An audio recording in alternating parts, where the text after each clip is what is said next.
Have you ever wondered why some objects outlast the people, the kingdoms, even the worlds that once held them? Why a single artifact can whisper across thousands of years, carrying secrets we were never meant to hear? Welcome to Timeless Mysteries. This is the place where history's strangest relics return to life in quiet stories made to carry you across time.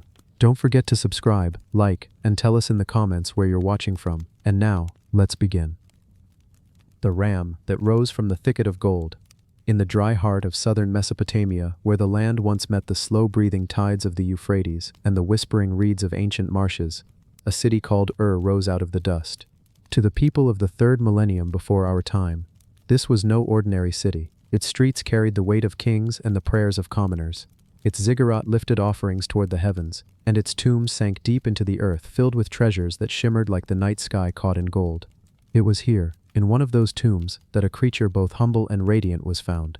An object crafted thousands of years ago, but so alive in its artistry that it seemed as though it had only just stepped out from the reeds. A ram, standing poised against a golden thicket, its body adorned with lapis lazuli, gold and shell, caught forever in a stillness that somehow pulsed with life. The world would come to call it the ram in the thicket. Yet to think of it as only a piece of art is to miss the strange breath it carries. For this ram is more than material. It is the survival of belief, a frozen prayer shaped by hands now lost to dust, a figure of devotion rising again after 4,500 years. When the British archaeologist Leonard Woolley descended into the royal graves of in the 1920s, lantern light flickering across chambers untouched for millennia, the ram lay toppled, crushed beneath centuries of earth.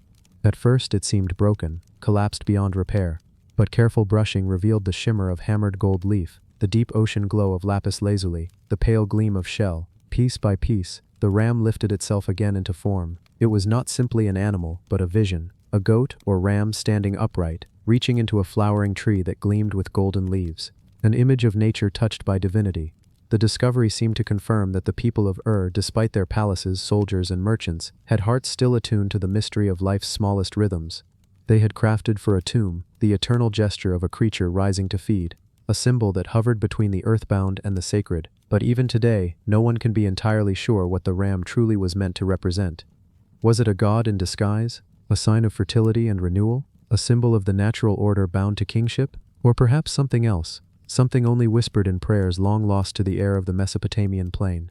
Imagine for a moment what that plain must have looked like in the age of the sun lowering heavy and red over irrigation canals that glimmered like veins of light, palms swaying gently in the heat, while flocks of goats grazed along the mud-brick walls of the city. Merchants from far away walked in with goods, lapis from Afghanistan, carnelian from India, gold from Anatolia, threads of distant lands woven into the daily fabric of In the temples, priests chanted to Inanna, goddess of love and war, and to Nana, the moon god, patron of At night, the stars burned low and sharp, the very same constellations we see now, but watched then with a hunger, as if their messages could be caught and pulled down into clay tablets. It was in this world that artisans labored to shape the ram. We do not know their names, nor how many hands contributed, but we can trace their choices, the delicate shaping of wood as the base, now long decayed but once alive with grain and scent. Over it they pressed thin sheets of gold, beaten until they shone like sunlight. Into the ram's fleece they set rosettes of lapis lazuli, each piece catching light like water at dusk. The horns curled with gold foil, the beard was layered with lapis, the eyes set with shell and stone. The flowering tree behind it was hammered gold, branching upward in a gesture that seemed both fragile and eternal. The ram stood, in other words, between two worlds. The everyday sight of an animal reaching for leaves, and the dream world of shimmering divine symbolism. Perhaps this duality is why the object still moves us. For in it we glimpse how the ancients blurred the line between life and myth, how they found holiness in the simplest of gestures, and permanence in what would otherwise have been only a fleeting nibble of leaves. When Woolley uncovered the royal graves, he described them as death pits, for many were filled not only with treasure, but with the bodies of attendants, men and women who had gone to their deaths in service to a ruler, perhaps willingly, perhaps not. Imagine the scene as it might have unfolded over 4,000 years ago, a royal funeral at the queen or king laid to rest, the tomb filling with offerings, harps strung with silver, cups of gold, daggers with lapis hilts, attendants, dressed in their finest, descending into the pit with lyres and flutes, with headdresses of lapis and carnelian, their fate sealed as surely as the stones closing above them. And among these offerings, the ram in the thicket, a quiet witness to devotion, sacrifice, and the human yearning to make death less final. But what did it mean, this ram, Some have suggested it echoes the biblical story of Abraham and Isaac, in which a ram appears, caught in a thicket, to be sacrificed instead of the boy. That tale, however, is separated from by centuries, perhaps millennia. More likely, the ram stood in a Mesopotamian tradition of fertility symbols, life renewed, sustenance drawn from divine trees, the eternal cycle of growth and consumption. The tree may have been the sacred tree of life itself, a motif that appears again and again in Mesopotamian art. If so, then the ram was not just an offering, but a model of how the living world itself was bound to the gods. Think of it this way: when we look upon the ram, we see beauty, but when the ancients looked upon it, perhaps they saw the pulse of the universe itself, a sign that life feeds upon life, that death feeds the soil, that growth rises again from decay, and that the divine is always near, always hidden in the folds of the ordinary. The ram's survival to our own time is itself a kind of miracle.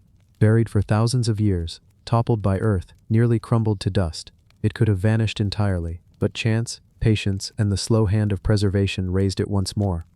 Today, one of the two rams sits in the British Museum, the other in the University of Pennsylvania Museum.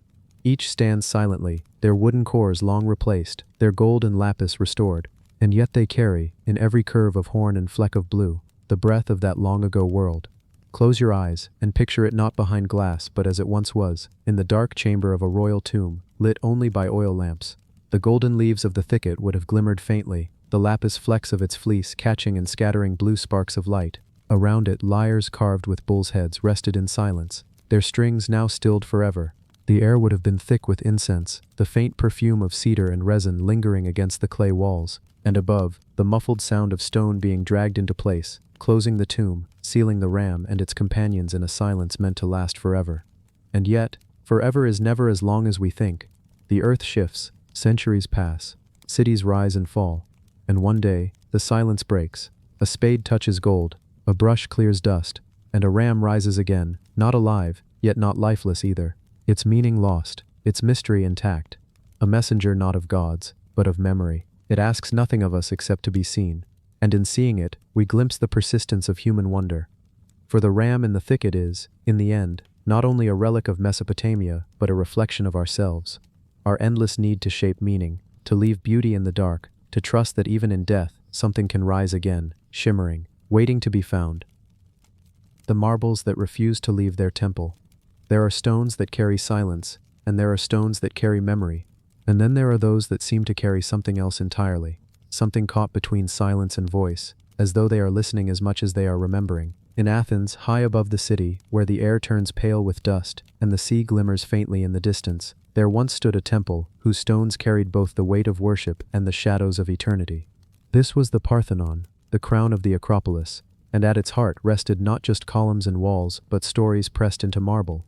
These were no ordinary marbles. They were carved with hands that had long since turned to dust, yet the figures they shaped still seemed restless, as if in motion. Horses with flaring nostrils, gods leaning toward mortals, processions stretching endlessly along slabs of white stone. To stand before them was to feel as though the stone itself had drawn breath, and one day might exhale. The marbles had been borne from quarries far away, pulled from the flanks of Mount Pentelicus, a mountain streaked with pale veins of stone. There, under the sun of the 5th century BCE, slaves, artisans, and laborers cut blocks from the earth. Blocks destined for the sacred hill of Athens. It was said the marble gleamed faintly golden at dawn, as if touched by fire, and that no other stone in the region shone in quite the same way. From mountain to city, they were carried, dragged, rolled on logs, lifted with pulleys, every inch of the way touched by sweat, calloused hands, and the determination of a city that believed the gods themselves would see and approve. When they reached the Acropolis, they were carved with stories, stories of the birth of Athena, the goddess of wisdom and war, whose temple this was, stories of the Panathenaic procession, where Athenians once gathered in bright linen robes, carrying offerings to their goddess, stories of battles, men against men, gods against giants, Greeks against Amazons, etched so deeply into stone that centuries later, one might still sense the heat of struggle, the clash of weapons, the neighing of horses. And yet, as the centuries passed, the marbles watched quietly. Empires rose and fell around them. Roman soldiers passed beneath their gaze. Byzantine priests draped crosses across their shadows. Ottoman janissaries marched across their steps. Still, the marbles clung to their temple. Rain fell, winds scoured, the limestone beneath cracked and flaked, but the marbles held. It is said that when men tried to carry them away, they resisted, not by strength, for marble is brittle, but by presence. To remove them was to feel a weight, not entirely physical. The stones seemed to resist in silence, as if some spirit within them refused to be parted from the hill of their birth.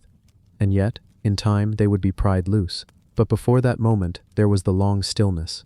The stillness of centuries where they looked down upon Athens, the city sprawling and shrinking, its houses of mud brick rising and falling, its people calling out in markets and fading into dust. The marbles listened, perhaps, as people prayed in different tongues. Greek, Latin, Arabic, Turkish, each word dissolving into air, leaving only the faintest echo across the Acropolis. One might imagine, in the soft light of twilight, that the marbles themselves carried these whispers. That when the sun slipped low and the olive trees turned black against the horizon, the marbles remembered not only the procession of long ago, but also the countless footsteps, the endless murmurs of pilgrims and soldiers, lovers and beggars, who had all passed within their gaze. When the 17th century arrived, gunpowder and war reached the hill. In 1687, during a siege, the Parthenon was struck by cannon fire. An explosion ripped through the temple, for the Ottomans had stored powder inside. The roof was blown apart, columns shattered, blocks hurled into the air. Yet amid the devastation, fragments of the marbles remained. Some figures lost arms, others lost faces, horses stumbled into ruin, gods were broken at the waist, but pieces of the stories still clung to the walls, as though even destruction itself could not erase them entirely. And then came the man who would change their fate, Lord Elgin, a Scottish nobleman in the service of the British Crown, who in the early 19th century arrived in Athens with permission, so he claimed, from the Ottoman authorities to remove pieces of the temple. Whether the permission was lawful, whether it extended to such a scale, has been debated ever since, but what is certain is that men climbed scaffolds, chiseled carefully, levered slabs of marble down, and loaded them onto carts. It is said that even as the chisels struck, the Athenians who remained in the city wept, not because they had power to stop it, they did not, but because they felt something more than stone was being carried away. Something rooted in the city's very soul. Yet even the laborers tasked with the removal muttered that the stones seemed heavier than they should have been, as though reluctant to leave. Cables snapped. Blocks cracked in transport. One ship carrying them nearly sank. Another piece tumbled into the sea, lost to salt water. It was as if the marbles themselves clung to their birthplace with invisible fingers. When they finally reached Britain, they were displayed in halls of grey stone, far from the golden light of Athens. Visitors marveled at their beauty, at the precision of their carving, at the way every muscle and fold of cloth seemed alive. Scholars measured them, artists sketched them, poets wrote of them. Yet there were whispers too, that the marbles were incomplete here, that they seemed restless, as though their gaze turned always eastward, back to the hill they had known for 2 millennia, and in Athens the gaps left behind were like missing teeth. The temple stood half empty, its stories broken mid-sentence. Locals would climb the hill and look at the empty spaces, at the outlines where figures had once stood, and feel as though the marbles were still there, somehow, as if absence itself had a weight. Centuries turned once more. Greece won its independence. Voices rose demanding the marbles' return, but in London, the stones sat still, as if caught between two homes. Some said the marbles were silent. Others said that if one lingered near them, when the museum was quiet and the air dim, one might hear the faintest echo of wind moving through columns, the distant bleat of goats in Attica, the murmur of a city below a sacred hill. Whether true or not, the marbles endure as they always have, unbroken in spirit, even when broken in form. They remain fragments of a larger story, a story that perhaps no power can truly sever. For though chisels may lift stone, and ships may carry it across seas, memory is not so easily uprooted. Perhaps this is why they have always seemed to refuse to leave their temple, because no matter where they rest now, in glass cases and polished halls, they still belong to the golden light of Athens, to the olive groves and the dust, to the sky that burns white with heat in summer and the shadows of winter storms. Their temple may be scarred, but it still stands, and the marbles, even from afar, still seem to face it, and so they wait. Whether for return, or simply for the passing of more centuries, no one can say. But as long as they exist, they carry with them the refusal of stone to forget its birthplace, and the refusal of silence to be entirely mute. The flagons that poured for no one. It begins with silence, a silence wrapped in earth, deep beneath layers of soil that had not been touched by hands for thousands of years. There, lying in the stillness of an ancient grave, 2 bronze flagons waited. They waited through the rise and fall of kingdoms, through storms, through seasons when forests grew and were cut down, through winters that froze the rivers and summers that scorched the earth. When they were finally uncovered in the mid-20th century, near the small French town of Bas-Yutz, the world caught its first glimpse of them again. 2 vessels, bronze, curving, heavy with decoration, yet impossibly delicate in the lines of their design. They were flagons, the kind that would have once poured wine or mead, yet these never seemed to have touched a table. Instead, they had been buried, as though their purpose was not to serve, but to wait. Their surfaces bore a strange life. Handles shaped like horses with small glass eyes, spirals curling in flowing designs, and tiny details that spoke of a people both skilled and imaginative. They belonged to the Iron Age, to the world of the Celts, crafted more than 2,500 years ago, but no liquid had ever filled them, no feast had ever been blessed by their pour. They had been made, instead, for someone who could never drink from them, someone already beyond the reach of wine. And so the story of the Bas-Yuts Flagonons, now often called the flagons that poured for no one, is not only the story of metal, but of silence, of ritual, and of memory, buried in soil. The land of northeastern France in the 6th century BCE was not quiet. This was Celtic territory, part of a vast cultural web stretching across Europe. Tribes lived in fortified settlements known as oppida, hilltop enclosures that overlooked valleys and rivers.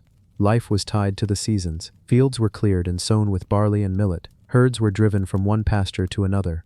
The rhythm of daily work was simple, but not without art, because the Celts, more than many peoples of their age, poured their imagination into what they left behind. Metalwork, carved wood, woven textiles, all of it pulsed with an energy that blended beauty with belief. To them, an object was never just an object. It carried power, and the act of shaping it was as close to prayer as one might come without words. Into this world, the flagons were born. Bronze was hammered and cast, polished until it gleamed. Yet the artisans did not stop at usefulness. The handles were shaped like horses, animals of strength and speed, their heads bent gracefully downward. Around the bodies of the vessels, flowing patterns wound like vines, spirals that seemed alive, breathing with movement even though they were fixed in metal.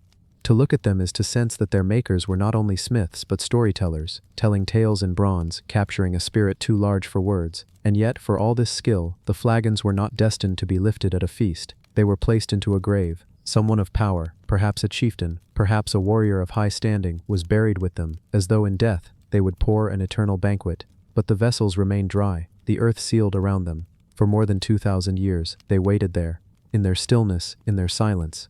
When archaeologists uncovered them in 1927, they must have paused. Imagine the sight: two great flagons, emerging from the soil, their bronze dulled with age, but still bearing the grace of their curves, the lines of their spirals, the gaze of their horsehead handles. It was as though time had not destroyed them, only hidden them. The soil had been their vault, their silence their protection. Today, the Bas-Yuts flagons sit in the British Museum. They gleam under controlled light, no longer hidden, no longer buried. But the question that lingers is the same one that has followed them since they were unearthed. Why were they made, and why were they never used? To answer this, one must step softly into the Celtic world of ritual. For the Celts, the grave was not an ending, it was a crossing. Objects placed in burial were not wasted, they were provisions, carried into another realm. A warrior might be buried with a sword, though he would never again lift it. A chieftain might be buried with feasting gear, though he would never again host a feast. And so the flagons belonged, not to this world, but to the other world. Their silence was not neglect, but reverence. Their emptiness was not uselessness, but intention. In this way, they became vessels not of wine, but of memory, of longing, of the belief that life did not end but transformed. They poured, not liquid, but meaning that we can still feel when we stand before them today. The design of the flagons reveals another truth. They were not purely Celtic. Their form echoes the Etruscans of Italy, whose workshops crafted similar vessels for their own feasts. Trade, contact, and curiosity carried those forms northward, where Celtic hands remade them with a different spirit. The flagons are not copies, they are reinventions. The Celts did not simply imitate, they absorbed, transformed, and gave back something alive with their own imagination. Where the Etruscans made elegant lines, the Celts added spirals that seemed to ripple with energy. Where others might have left handles plain, the Celts turned them into horses, living creatures with eyes of glass that glimmer even now. This blending of worlds, Italian forms, Celtic soul, makes the flagons more than vessels. They are bridges, standing between cultures, carrying influences across landscapes, shaping a shared language of beauty long before written words. But it is the silence of their function that gives them power. For centuries they have been called flagons, but they are flagons that never poured. They waited through centuries of rain, centuries of footsteps above them, centuries when languages rose and fell, when Rome came and went, when Christianity spread, when kingdoms fought and dissolved. The flagons poured for no one, and yet, in their refusal, they became something more lasting than a feast. Because a feast ends, a vessel empties, a drink is swallowed, but a silence remains, and the silence of the flagons has lasted 25 centuries. Imagine standing in the chamber where they were buried. The earth close, the air heavy, the body of the chieftain laid down with care. Around him his weapons, his ornaments, his vessels, and among them the 2 flagons, shining in torchlight, waiting to be covered by soil. No one there could have imagined that thousands of years later, strangers would look upon those vessels again. No one could have imagined electric light gleaming off bronze that had once glowed in firelight. No one could have imagined that people far away, speaking strange tongues, would wonder about the silence of vessels that never poured. And yet, here we are. The flagons of Bas Yutz are, in a way, still full. Not of liquid, but of story. Not of mead, but of memory. They carry the imagination of the smiths who made them, the grief of those who buried them, the wonder of those who uncovered them, and the quiet of centuries in between. They are vessels of time itself. And so, as you picture them now, 2 bronze forms, curves gleaming, horses watching with glass eyes, you may hear their silence as clearly as any sound. A silence that asks us to listen, a silence that asks us to wait, a silence that has poured, for no one, for more than 2,000 years. But perhaps that is enough, because in their refusal to pour, the flagons remind us of something no feast could ever teach, that sometimes what is not used, what is left behind, what is silent, lasts the longest. The sun chariot that rode across forgotten skies, beneath the low skies of northern Europe, in the damp fields and quiet mists of Denmark, there once lay a fragment of time forgotten. For centuries the land slept while its memories sank into the soil, hidden beneath layers of earth, peat, and silence. The farmers who tilled the soil did not know that below their plows rested something ancient, an object forged in an age before kingdoms, before maps, before the stories of gods had hardened into scripture. It was not until the 19th century, when men dug into a bog in Trundholm, that the soil gave up its secret. At first it may have looked like nothing but metal fragments, bronze corroded, a wheel that no longer turned, pieces of something that seemed broken, but as careful eyes studied it, and patient hands pieced it together, a vision emerged. A horse stood upon 6-spoked wheels, its body cast in bronze, pulling a disc, half-plated in shimmering gold, half-darkened and bare. It was a chariot, but unlike any built for men, this was a chariot meant for the sun itself. The Trundholm sun chariot, as it would be called, was more than an artifact. It was a window into a time when people gazed at the heavens and saw not emptiness, but movement and meaning. To them the sun was not a distant star. It was a presence, alive and journeying across the sky, carried each day from east to west, from dawn to dusk. At night it disappeared, but in their stories it traveled back across the underworld, ready to rise again. The chariot then was a symbol of this endless voyage, the ceaseless cycle of light and shadow that governed the rhythm of all life. When you imagine it, picture the horse first. Small by modern standards but perfectly formed, its body is lean, the legs slender, the stance caught in mid-step as if the journey has just begun. Its head stretches forward, steady, calm, enduring. Behind it, fastened with delicate wires and cast with astonishing skill, rests the great disk of the sun. On one side, artisans covered it in sheets of thin hammered gold, the surface gleaming as though it truly carried daylight. The other side, left in plain bronze, represented night. Together, they spoke of the eternal turning of time, day to night to day. It is a strange feeling to look upon this chariot now, placed behind glass in the National Museum of Denmark. Its wheels no longer turn, the horse no longer pulls, but something about it still moves you. You cannot help but think of the people who made it, nearly 3,500 years ago, in the Bronze Age. They lived in wooden huts with thatched roofs. They buried their dead in mounds that dotted the rolling hills. They raised cattle, fished, and farmed, always at the mercy of weather and season. Yet even in this world of survival, they made space for the vastness of the sky. They cast their beliefs into bronze and gold, shaping the sun into something they could touch. Perhaps it stood once upon an altar, in the center of a clearing, where fires burned and smoke curled upward into the night. Perhaps it was used in ceremonies marking the solstice, when the days grew longest or shortest, when the balance of light and darkness shifted. The people may have wheeled it slowly, circling in ritual, letting the gold catch the glow of firelight, so it seemed the sun itself was being reborn in their hands. The chariot may have been more than a symbol, it may have been the very presence of the divine. The world of these people is silent now, but their imagination lingers. Archaeologists believe that the chariot reveals how deeply the Bronze Age cultures of Europe connected themselves to the cycles of nature.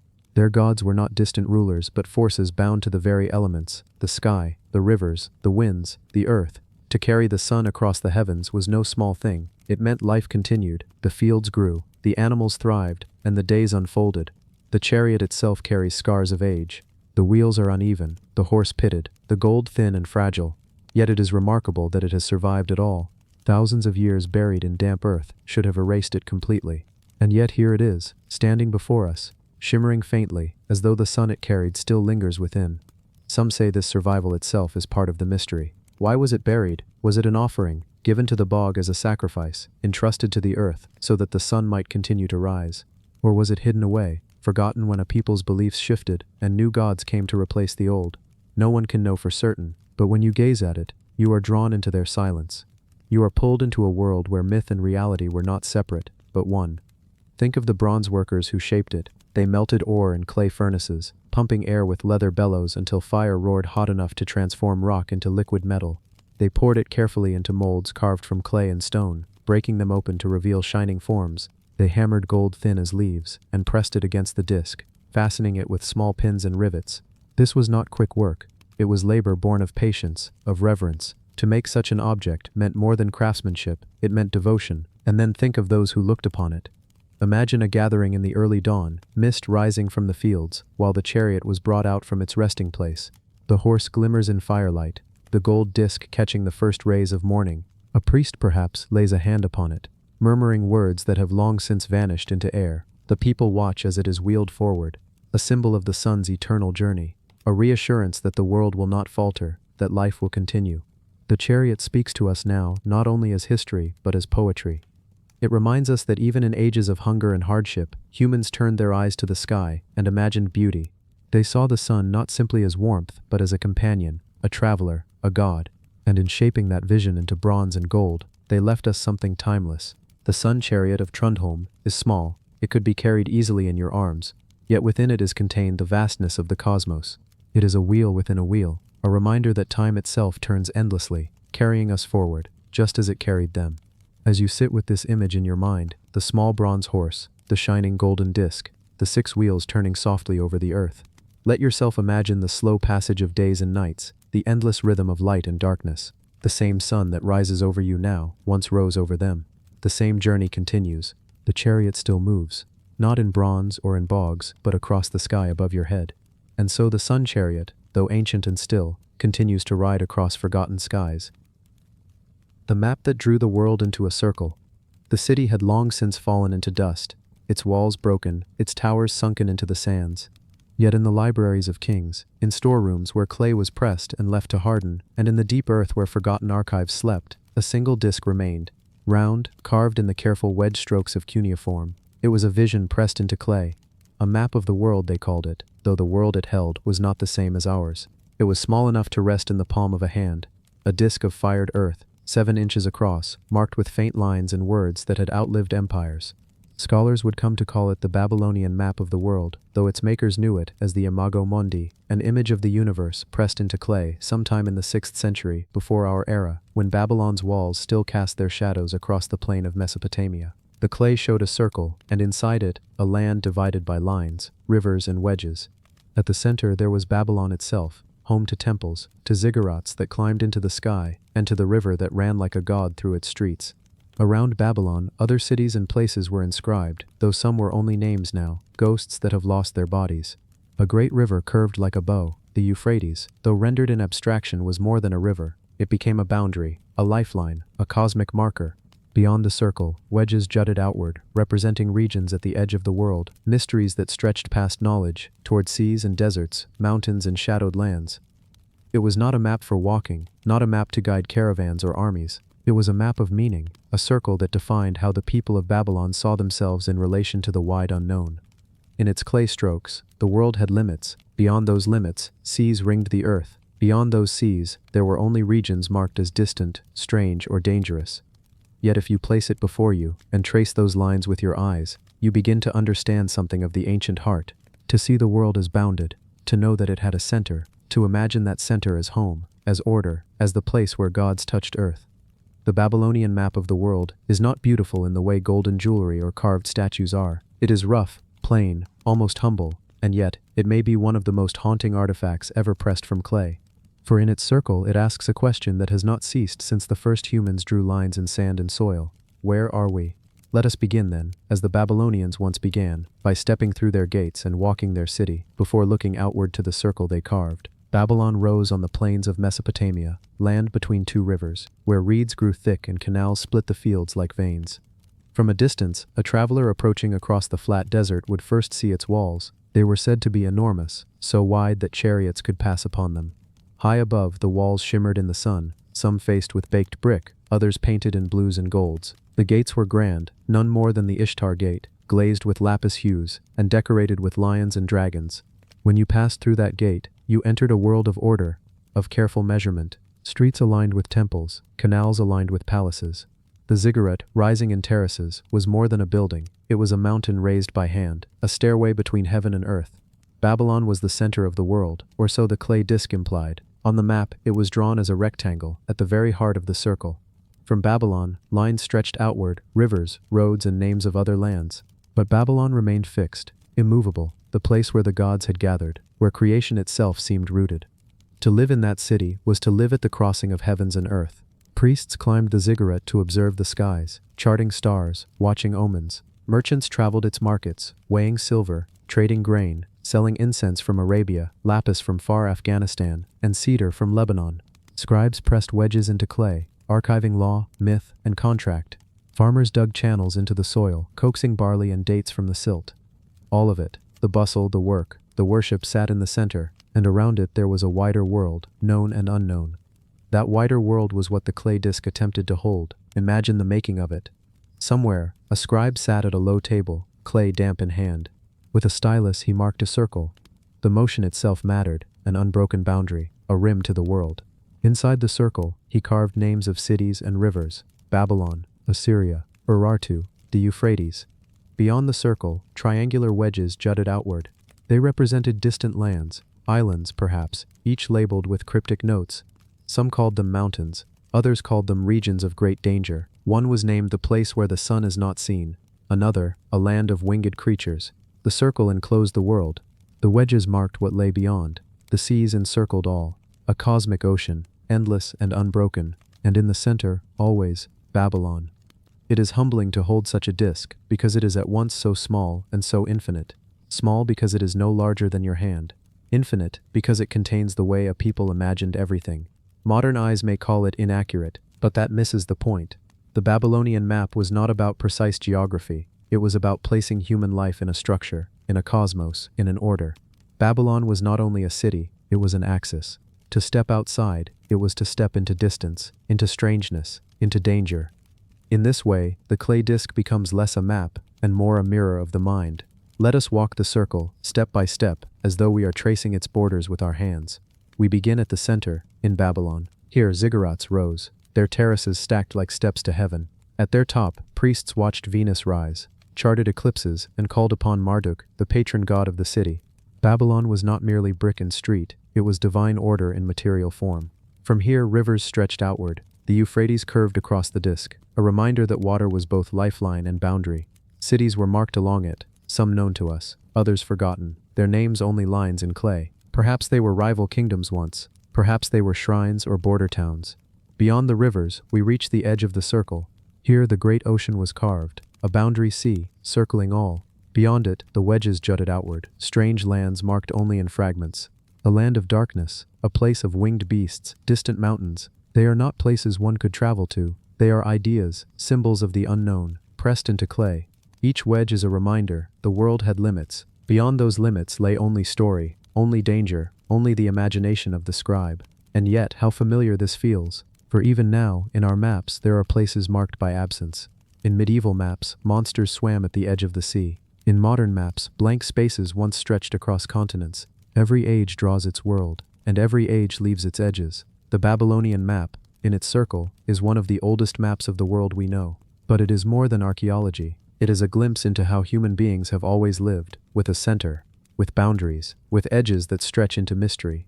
It invites us to think not only of Babylon, but of ourselves. Where do we place our center? What circles do we draw? And what wedges of strangeness lie just beyond, in places we cannot see?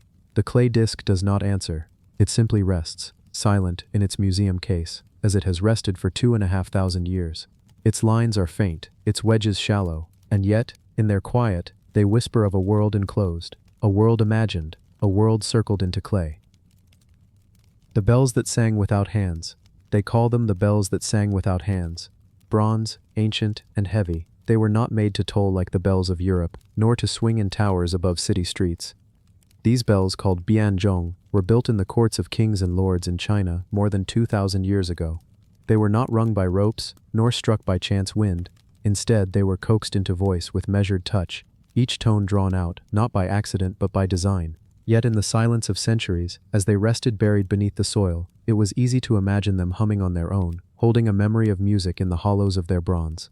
The story begins in the late Bronze Age, long before Europe raised its Gothic cathedrals, long before the Parthenon stood gleaming in Athens. In China, the courts of the Zhou kings had already become places where music was not merely pastime, but order itself. They believed that music could align the world, harmonize the heavens with the earth, bring rulers into balance with their people. To govern was not just to command armies or pass laws, it was to strike the right tone, both in word and in song. So when bronze was cast into bells, it was not only for sound, it was for the promise that sound could shape society. Imagine standing in a hall lit by lanterns of oiled silk, the air heavy with incense. Along one wall, a frame of lacquered wood stretches like a gate, and hanging from it are dozens of bells, each one carefully tuned. Some as small as a hand, others so large that 2 men are needed to lift them. Together they form a choir of metal, but they do not look like the round bells you may know. Each is almond-shaped, like the seed of a fruit, with a curious ridge running along the side. That ridge allows something astonishing. When struck at one point, the bell produces a deep, solemn note, but when struck at another point, the bell sings a higher, brighter tone. One body, 2 voices.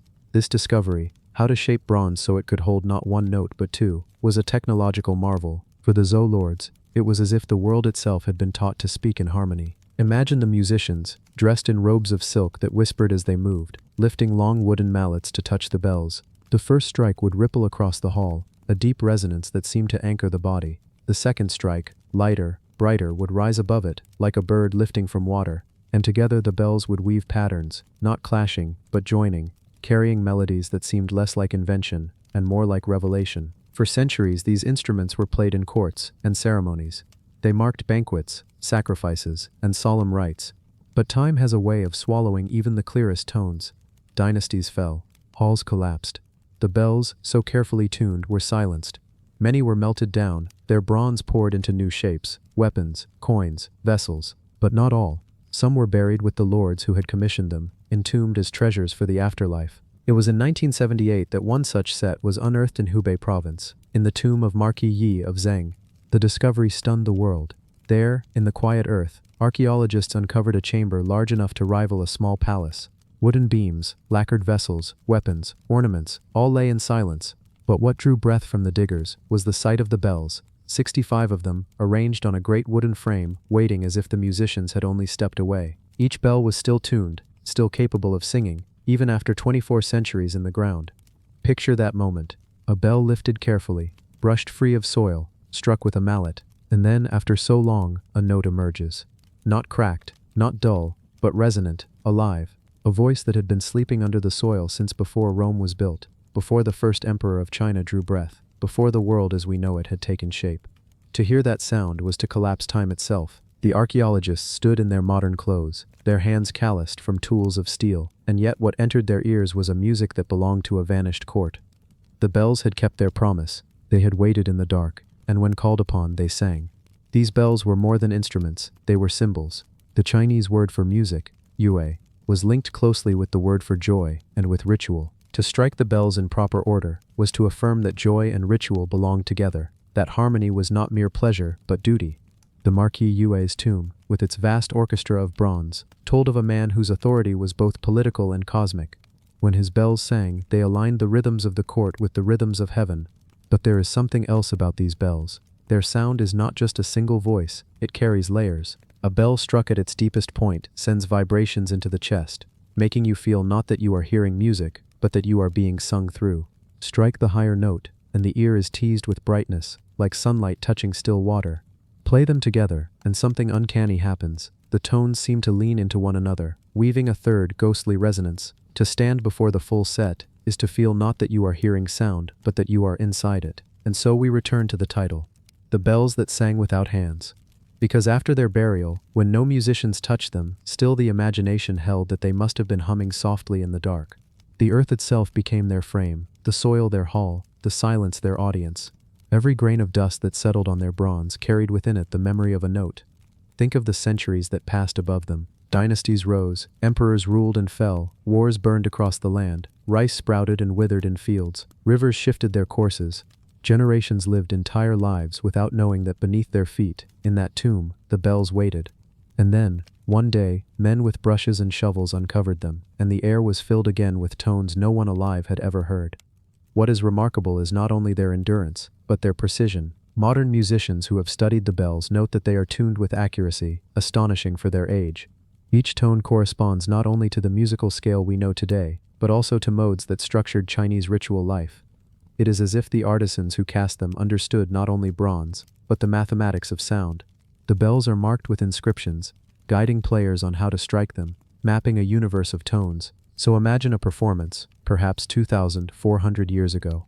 The marquis sits at the head of the hall, his robes heavy with embroidery. Before him the musicians take their places. They lift their mallets, polished smooth by years of use. At a signal the first bell is struck. The tone rolls outward, filling the chamber. Another follows, higher, brighter, cutting like a beam of light. Then another, and another, until the hall is alive with sound. The music is not quick, not hurried. It flows like water, like the steady rhythm of breath. Listeners do not tap their feet or hum along. They close their eyes. They feel the tones settle over them like a blanket. They feel the court dissolve, the roof dissolve, until all that remains is harmony itself. And now imagine the same bells, centuries later, in a museum. Visitors move quietly between glass cases, their shoes soft on the floor. At the far end of the hall, the bells rise again on their frame, their bronze dark but unbroken. A musician lifts a mallet, strikes one, and the sound flows outward, not across a palace, but across the present moment. The audience, modern, dressed in fabrics and carrying devices no ancient could have imagined, sits transfixed, because the bells do not care what century it is. Their sound is always new. They are, in their way, immortal, cast from earth, shaped by fire, tuned by hand. They transcend the men who made them. Each artisan is dust now, each player long gone, but the bells remain. Their voices wait, and when coaxed, they return. They are the memory of music itself. So when we call them the bells that sang without hands, it is not only a metaphor, it is a recognition that some sounds do not vanish. They linger in objects, in bronze, in memory. They wait for the right touch, the right ear, to draw them out again. And when they do, they remind us that harmony is never truly lost. It only rests. Even now, if you close your eyes, you might hear them. Not the clamor of tower bells, not the jangle of street music, but something deeper, slower. A resonance that seems less like an external sound, and more like something remembered. The faint eternal hum of bronze, shaped to carry joy. The bells that, whether struck by hand or not, never truly stopped singing. The man who slept in the bog forever. In the lowlands of Denmark, where the mists linger longer than the day, where the land sinks gently into pockets of wet earth, there lies a kind of graveyard, not built by stone or hand, but by nature itself. These are the bogs, dark, still waters held close by peat, moss, and centuries of time. To the casual eye they are nothing more than patches of swamp, places to avoid, treacherous ground where one misstep might swallow a traveler to the knee. But the bogs are not just landscapes, they are vaults. They hold what was given to them, and in their silence, they keep it. What they keep, they preserve, not for a season, not for a lifetime, but for ages. It is within one such bog, outside the town of Silkeborg, that a man was found. Not a skeleton, not a set of brittle remains, but a man as if he had only just closed his eyes. His skin still clung to his bones, darkened but unbroken. His hair, short and curled, lay as though he had walked only moments before. The lines of his face were there, his eyelids resting in eternal calm. He had not lived for 2,000 years, yet in the peat, time had hardly touched him. The world came to call him the Toland Man, but long before his name was given, long before scholars bent over him with measuring tools and theories, he had been someone else entirely. He had a voice, he had hands that worked, he had a place among his people. He had reasons for rising in the morning, and fears that crept in at night. All of it, long gone, except for this, except for his body, caught in a forever sleep by the bog. What the bog preserves, it does with a strange tenderness. No stone coffin shields the body, no carved lid seals it away. Instead, it is the peat, layer upon layer of moss compressed over centuries, that embraces him. The bog water is heavy with tannins, like strong tea steeped in the earth. It stains the skin dark, but it also keeps away the decay that would normally follow. Flesh, hair, even the soft lines of a face are protected. The result is eerie, but also strangely intimate. To look upon the Tallinn man is to look upon someone who feels impossibly close, even though he is impossibly far. He lay curled, as if still at rest, his eyes shut, his lips barely parted, his hands folded gently, not in struggle but in quiet. Around his neck was a cord, knotted into a noose. This one detail broke the illusion of simple sleep. For the bog does not only keep its dead, it keeps their stories, or at least their endings. The bog men and women of northern Europe, Tallinn, Grauball, Haraldskær, were often not those who had chosen death for themselves. They had been given to the earth, sometimes as sacrifice, sometimes as punishment. The line between those two things is not always easy to draw. A community in need might see a life as an offering. A community in judgment might see it as justice. What remained constant was the bog. It did not care why the body was given, it simply took it in, and kept it whole. Tallinn man lived during the early Iron Age, more than 2,000 years ago. His world was one of villages scattered across the Danish landscape, fields of barley and rye, herds of cattle tended by quiet hands, small clearings cut into the forest where smoke rose from hearths. Life was practical, life was bound to the turning of seasons, to harvest and hunger, to the unseen powers that people felt ruled beyond their sight, gods of fertility, of storms, of sun, of soil. These presences required attention, rituals kept the balance. And so the man, whoever he was before, became part of one such ritual. His body tells us this more clearly than words. The noose about his neck was carefully tied, not hastily. His face, peaceful, suggests he was not beaten or dragged. Instead, he may have gone willingly, or at least with resignation. Perhaps he had been chosen, the way crops are chosen, the way animals are chosen, not for punishment but for giving. The bog was not only earth, it was a threshold, a place between the living world and the unseen. To place him there was to send him across. The peat pressed him gently, covering him with a blanket of centuries. Moss grew, died, and grew again, layering upon itself until the man lay deeper, as though the earth itself wished to hide him. Rainwater pooled, birds circled above, never knowing what lay beneath. Seasons turned, and still he lay there, his closed eyes untroubled. When the spade struck him in 1950, it was by accident.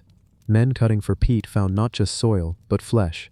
Imagine their shock, their pause. They had expected earth, not a face staring back at them. At first they thought they had stumbled upon a murder victim, someone lost only recently to the bog's hunger. Police were called.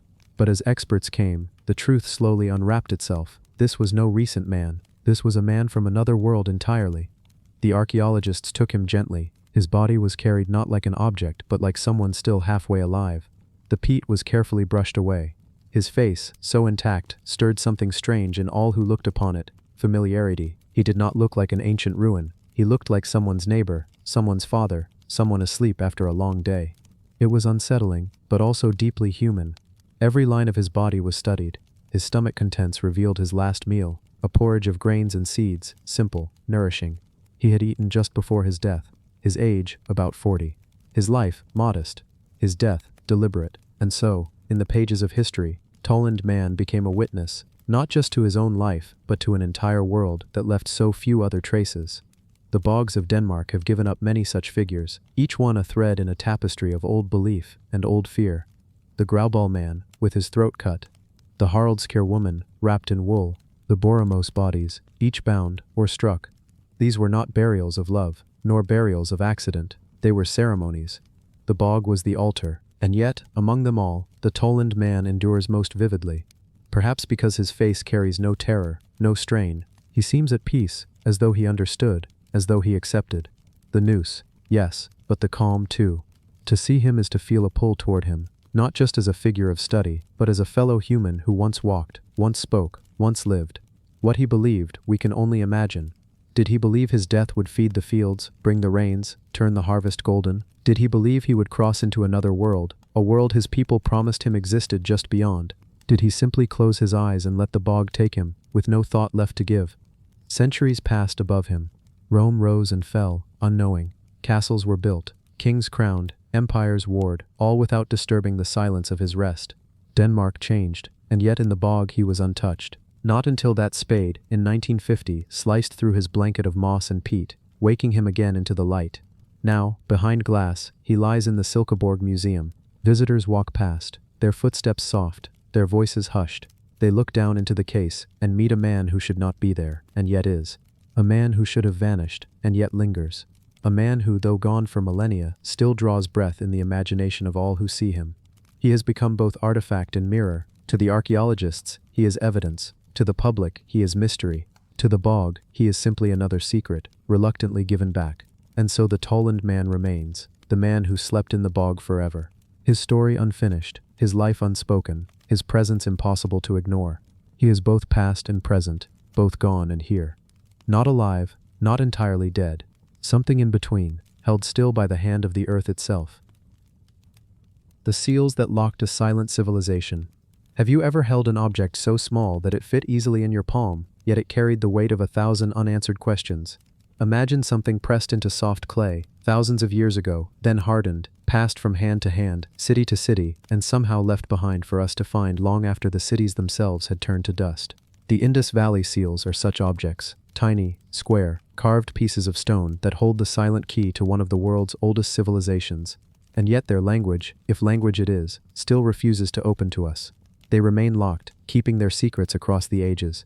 To begin their story, we must step gently into a land that once thrummed with water and life. Long before deserts swallowed the earth in dust, long before empires rose and fell elsewhere, the valleys of the Indus and Sarasvati rivers bloomed with towns and cities that glowed with order and rhythm.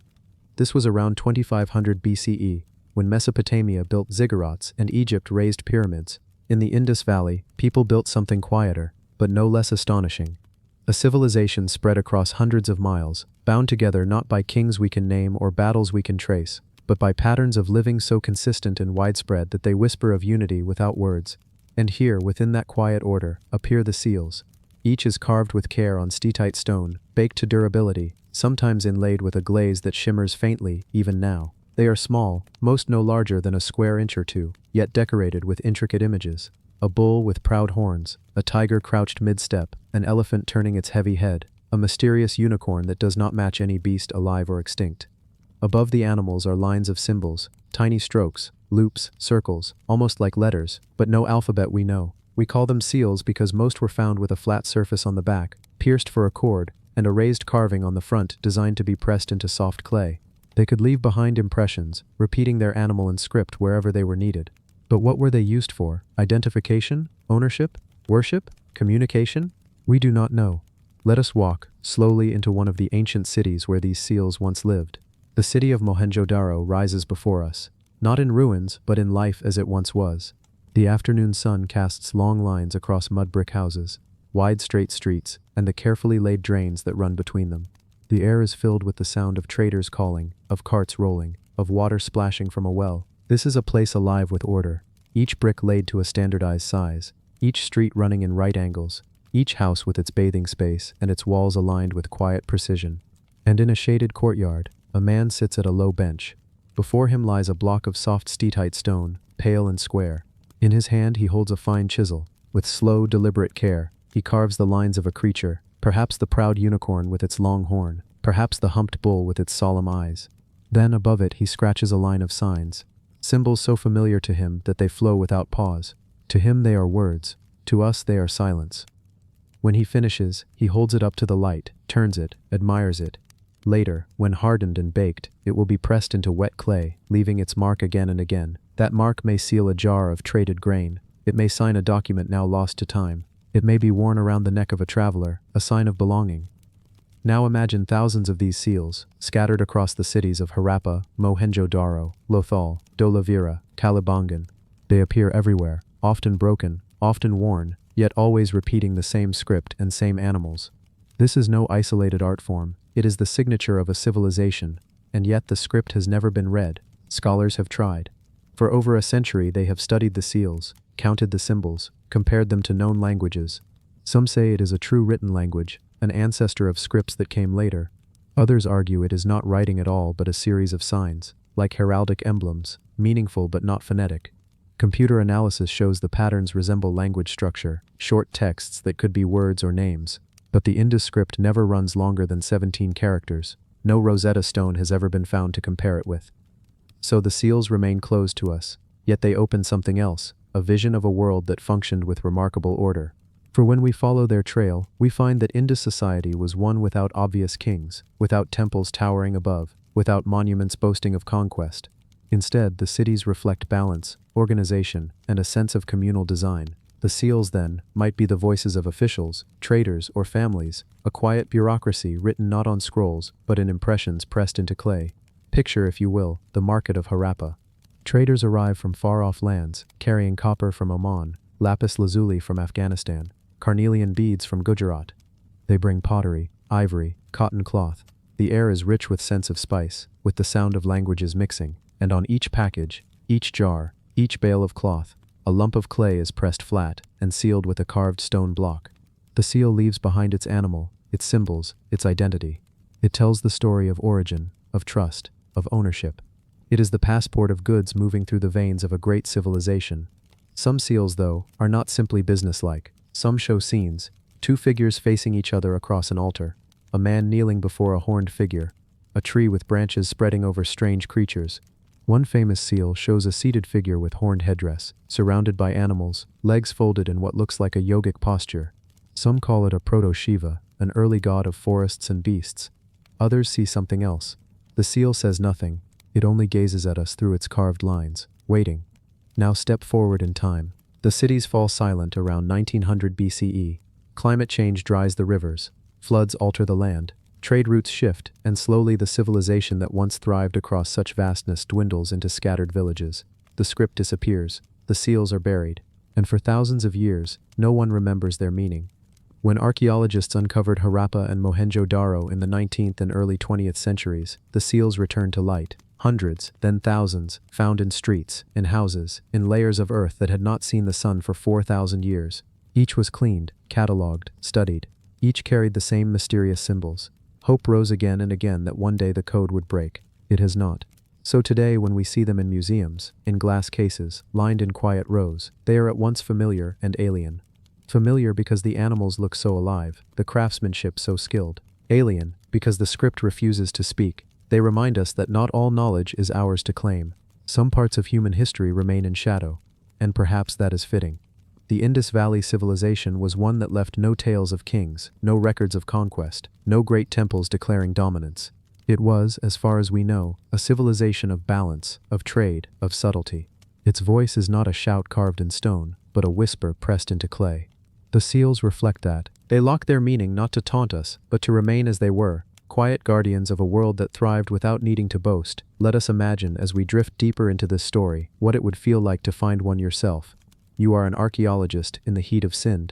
Dust clings to your hands, your clothes. You kneel in the earth, brushing carefully at a shard of pottery, at a brick wall half revealed. And then your brush touches something smoother, smaller. You lift it, a square, carved stone, faint but clear, an animal with curved horns. Above it, 4 or 5 symbols. You turn it in your hand. You know, as every archaeologist who has held one knows, that you can never read it. And yet you feel the weight of 1,000 lives pressing through its lines. You feel connected, however faintly, to a civilization that once hummed like a beehive across these plains. The seal is silent, but in your imagination it speaks. Perhaps it says the name of the man who carved it. Perhaps it marks a family line. Perhaps it is a prayer to a god who no longer has a name. Perhaps it was simply a tool of trade, like a merchant's signature. Whatever it meant, it held meaning once, and though we cannot hear it, we can feel it. That, in the end, is the spell of the Indus seals.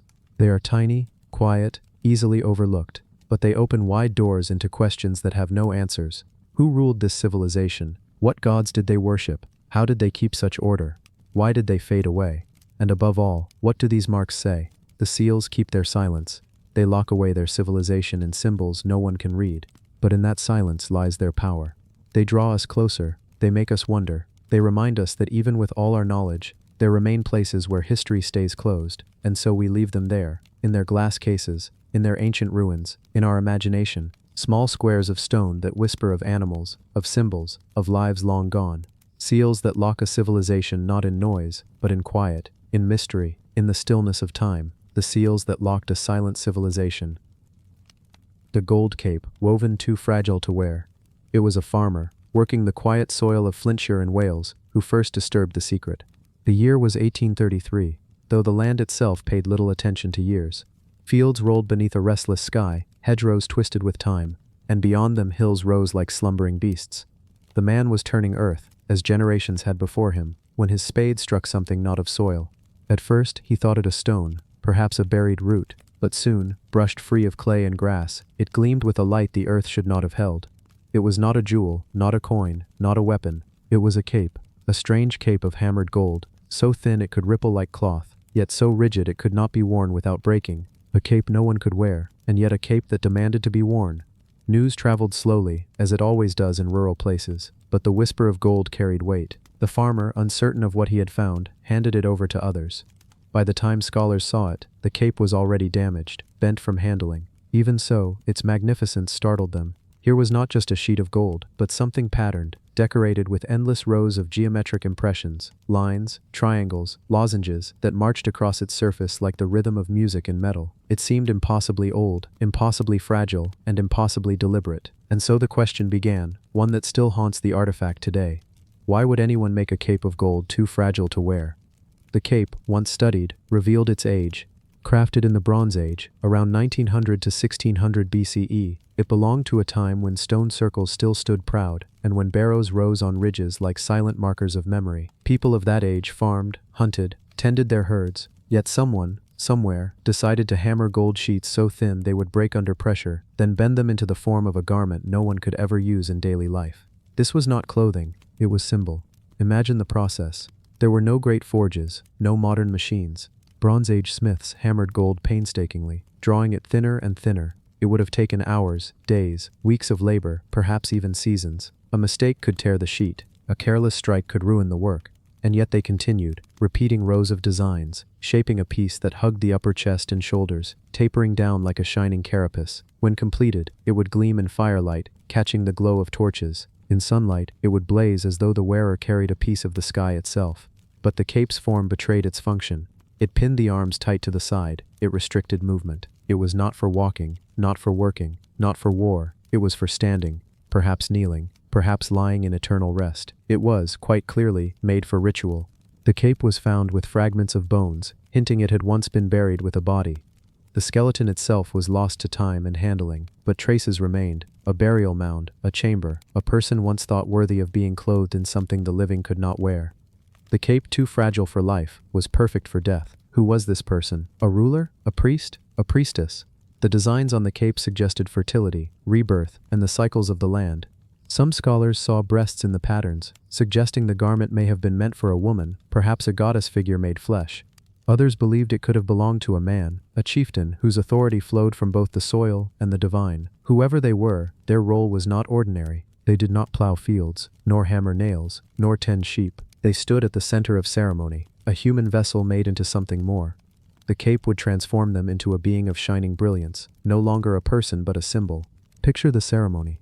A mound rises above the Welsh fields. At its summit, people gather. The air is heavy with smoke from fires. A drum beats, slow and steady, echoing heartbeats. Figures step forward, carrying the cape on wooden poles, careful not to crease it. It shimmers like liquid dawn, every mark alive in the flickering light. At the center stands the chosen figure, bare-shouldered, solemn. Slowly, with precision, the cape is placed over their upper body. The people murmur. Some lower their heads. Others raise their arms in silent devotion. The figure, now encased in gold, cannot move freely. They are held in place. A living statue, radiant and untouchable. The cape pins them to their role. They are no longer man or woman, farmer or chieftain. They are something beyond. Perhaps prayers are spoken. Perhaps offerings are cast into the fire. Perhaps silence rules, broken only by the beating drum. And when the ritual ends, the cape is removed. Or perhaps it is not. Perhaps when the time comes, the figure is laid in earth, wearing it, returned to the soil with a gleaming carapace that will one day catch a farmer's spade again. What is striking is not just the cape itself, but the fact it is unique. No other artifact like it has been found in Europe. A single vision, a single experiment in gold, never repeated. Was it too fragile to inspire imitators? Was it too sacred to duplicate? Did the knowledge vanish with the one who made it? The Bronze Age left behind hordes of tools, weapons, jewelry, yet only one golden cape, a solitary whisper of a lost tradition. Some suggest it represented the sun. The cape, covering the shoulders and chest, echoed rays of light spreading outward. To wear it was to embody the solar power that governed crops and seasons. Others suggest it was the mantle of a god of fertility, the repetitive rows of patterning representing plowed fields and sowed seed, binding human life to agricultural cycles. Whatever its meaning, its power was clear. It transformed the ordinary into the divine. And yet, for all its sacredness, the cape nearly vanished. When unearthed in 1833, it was broken into fragments by those who did not yet understand its age. Pieces were passed around, traded, even lost. Some were later recovered. Others remain gone, perhaps melted, perhaps hidden. What survives was painstakingly reassembled by scholars, until the cape once again resembled its ancient shape. Today it rests in the British Museum, carefully preserved, its golden surface still catching light across millennia. And when you stand before it, you can feel the contradiction. It looks wearable, but it is not. It is armor of ritual, a garment for a body that had already stepped beyond ordinary life. The cape leaves us with questions, as so many artifacts do. Why make something so impractical? Why bury it when gold was so rare, so precious? Why design patterns that echo fields, breasts, rays, or waves? Was it to bind the land to the body, the people to the divine? We cannot know. We can only imagine. Perhaps in the Bronze Age, the land itself was the great god, and the cape was a way to show that one person could carry it upon their shoulders. Perhaps death was not an end, but a return, and the gold ensured the deceased glowed in both worlds. Perhaps the community needed a figure to embody more than human flesh, to wear what no human could wear, and thus bind themselves together. Standing in the quiet halls of the museum today, where whispers bounce off stone and glass, you can look at the cape and see its fragility. You can imagine the slow hammering of ancient hands, the ceremonies of smoke and earth, the burial mound waiting to be found. And you might feel, just for a moment, what those Bronze Age people felt: awe at the shimmering gold, awe at the idea that the ordinary could become extraordinary, awe at the fact that a garment too fragile to wear still carries a weight heavier than time itself.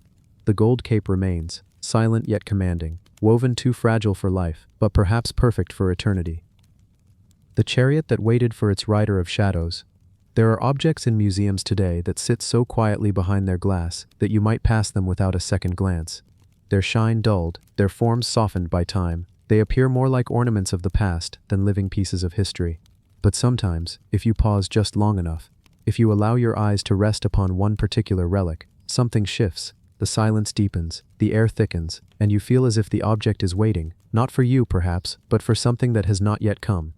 In the case of one extraordinary artifact from the Oxus region, deep in the heart of Central Asia, that sense of waiting becomes overwhelming. For what stands in quiet display is not just a relic but a chariot, small in size, golden in color, and crafted with such delicate precision that it almost hums with memory. A chariot without a rider, a chariot that has not moved for thousands of years, and yet seems to wait for shadows long vanished.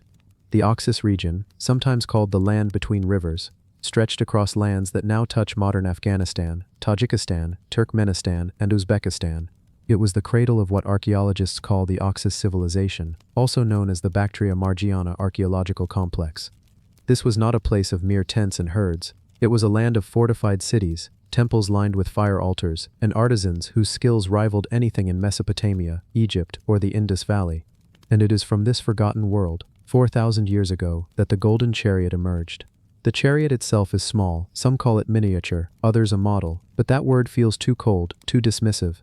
It is not a toy, though its wheels are no larger than the palm of a hand. It is not a scale model, though it mimics the shape of a war or ceremonial chariot. Instead, it feels like something else, a ritual vessel, a golden stand-in for journeys no longer possible.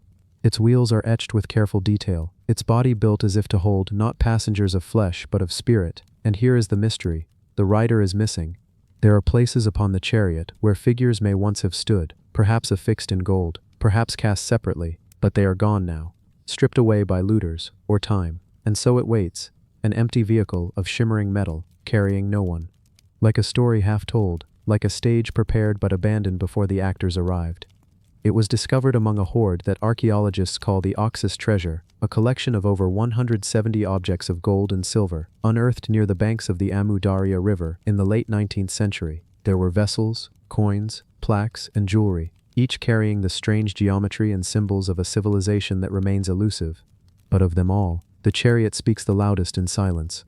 For while bracelets may adorn, and cups may pour, the chariot is a thing of movement, and yet it has not moved for thousands of years.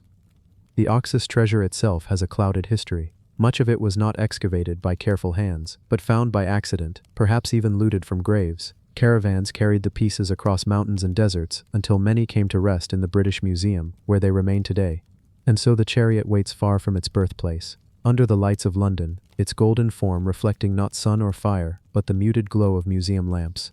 Close your eyes for a moment and imagine it where it once stood. Picture a temple courtyard in the Oxus region. The air is dry, dust rising in lazy spirals where sandaled feet brush the earth. Priests in long robes chant softly beside a fire altar, the flames consuming offerings of grain and oil. To one side nobles gather, their robes lined with beads of lapis lazuli, their necks heavy with collars of gold. And in the center, raised upon a small plinth of stone, the golden chariot gleams. Its wheels are not meant to roll across sand or stone. Its reins are not meant to guide horses of flesh. Instead, it is meant to carry something invisible. Prayers, souls, or perhaps the shadow of a king into the next life. We do not know, and yet even now, thousands of years later, the chariot carries that sense of anticipation. It waits. The Oxus civilization itself is something of a shadow. Unlike Egypt, it left no towering pyramids. Unlike Mesopotamia, it left no sprawling ziggurats etched with cuneiform records. Unlike the Indus Valley, it left no carefully laid cities still standing in brick. Its remains are modest, often buried beneath layers of sand, uncovered only in fragments. What survives most are its objects, its treasures of metal, its ceramics, its carved seals. And among them, the chariot whispers the loudest. The people of Oxus were connected to all corners of the ancient world. Their artisans shaped gold with techniques that mirrored Persia. Their stone seals show motifs seen also in Mesopotamia. Their lapis lazuli was carried west into the temples of Sumer, east into the palaces of China, south into the ornaments of the Indus. They were both a people of their own, and a thread woven into the greater tapestry of the Bronze Age. And so the chariot becomes even more mysterious. Was it made for a king? For a priest? For a god? Did it stand in a temple where incense drifted upwards to the stars? Or was it buried with its absent rider, meant to carry him into the afterlife? And if so, who stripped the rider from its place? Was it thieves, long after the grave was sealed? Or was it the priests themselves, leaving the chariot riderless as a gesture of ritual emptiness? There are theories, of course. Some suggest the chariot once bore figures of soldiers, perhaps miniature warriors frozen in eternal march. Others imagine a single ruler, a kingly form that now exists only in absence. Still others propose that no figure ever existed, that the empty chariot itself was the point, that it was a vessel for the unseen, a cart for shadows. And here is the haunting truth. In some ways its emptiness makes it more powerful. For what you do not see, you imagine. What is not shown, you fill in with your own mind. A rider of shadows can be anyone, or no one. A king forgotten, a god unnamed, a priest whose chants have long gone silent, or perhaps you, standing before it, are invited to imagine yourself upon it. When you stand before the chariot today, you may notice its scale, small, delicate, easy to overlook, yet something about it clings to you, as if its wheels are not bound by size but by time. You may walk away, but some part of you feels that it is still there, still waiting, still calling softly across the centuries. The Oxus itself is a river of shadows now. Its ancient banks changed, its old cities crumbled, but the chariot endures, caught between worlds, between ritual and artifact, between life and afterlife, between presence and absence. It is a chariot that waited once in the temples of its homeland. It is a chariot that waits now in the hushed halls of a museum. It is a chariot that will wait still, long after we are gone. For it was never built to carry flesh. It was built to carry silence, to bear shadows, to ride across eternity with no rider, and yet every rider who dares to imagine, the chariot that waits, the chariot of shadows. And so the story goes on. The dancing girl who never grew old. Your story begins, not with a grand palace or a king's decree, but with a figure so small and delicate that she could almost be overlooked. She stands only 4 inches tall, cast in bronze, with a hand resting on her hip and the other hanging loosely at her side. Her head tilts ever so slightly upward, her chin raised, her hair coiled into tight braids. For thousands of years she has stood this way, frozen in time, unchanging, unbroken, undiminished. The world around her has risen and fallen. Civilizations have come and gone, yet she remains. Archaeologists call her simply the dancing girl, but names are poor substitutes for presence. To look at her is to feel that she carries with her a spirit far greater than her size, as though she were not merely an artifact, but a whisper from the Indus Valley itself, a civilization that lived, thrived, and vanished, leaving behind more mysteries than answers. She was discovered in 1926 in the ruins of Mohenjo-Daro, one of the great cities of the Indus Valley, buried in the baked earth for nearly 5,000 years. When she was lifted from the soil, her bronze surface still shone faintly, as though the fire that birthed her in some ancient foundry had not yet gone cold. And from that day forward, she has lived again, not in motion, but in the imaginations of all who look upon her. Her stance is unlike anything else from her time. Most civilizations that left us statues depicted kings on thrones, gods in rigid poses, warriors with weapons raised. But here, in the Indus Valley, there emerged a girl, barefoot, slim, confident. Her arm rests casually on her hip, as if she has always known the rhythm of music, as if she has always been ready to dance. She is not a goddess carved into permanence, nor a ruler proclaiming his might. She is someone else entirely, ordinary, perhaps, and yet more human than most ancient figures ever dared to be. This is why she captivates us. She does not look like a relic. She looks like a person, and she reminds us that thousands of years ago, when people walked the streets of Mohenjo-Daro, they laughed, they sang, they danced, just as we do now. The dancing girl is a bridge of humanity, a reminder that time separates us, but movement, expression, and spirit connect us still. Yet what strikes observers most is her expression. There is a kind of defiance in the tilt of her head, a quiet assurance in the way she stands. Some have called her haughty, others playful, but perhaps she is neither. Perhaps she is simply alive. That is what makes her extraordinary. She has not grown old because she has not lost her vitality. To understand her better, we must step back into the Indus Valley itself, to the centuries around 2500 BCE. Here stretched one of the world's first great civilizations, sprawling across what is now Pakistan and northwestern India. Unlike Egypt or Mesopotamia, whose kings carved their names into stone, the Indus people left behind no great monuments, no boastful inscriptions. Their cities were not built for show, but for living. Streets were laid in straight grids, houses rose in neat rows, and water flowed through carefully engineered drains. This was not a land of palaces, it was a land of people, and so it is fitting that the most famous figure from the Indus is not a king or priest, but a dancer. She belongs not to rulers, but to the ordinary rhythm of life. What did she dance to? We cannot know for certain. No written texts remain to tell us what music filled the streets of Mohenjo-Daro, nor what steps carried across its courtyards. But the dancing girl's pose suggests familiarity with rhythm, with performance, with an art form that was already well loved and practiced. Perhaps she danced in festivals that marked the turning of the seasons.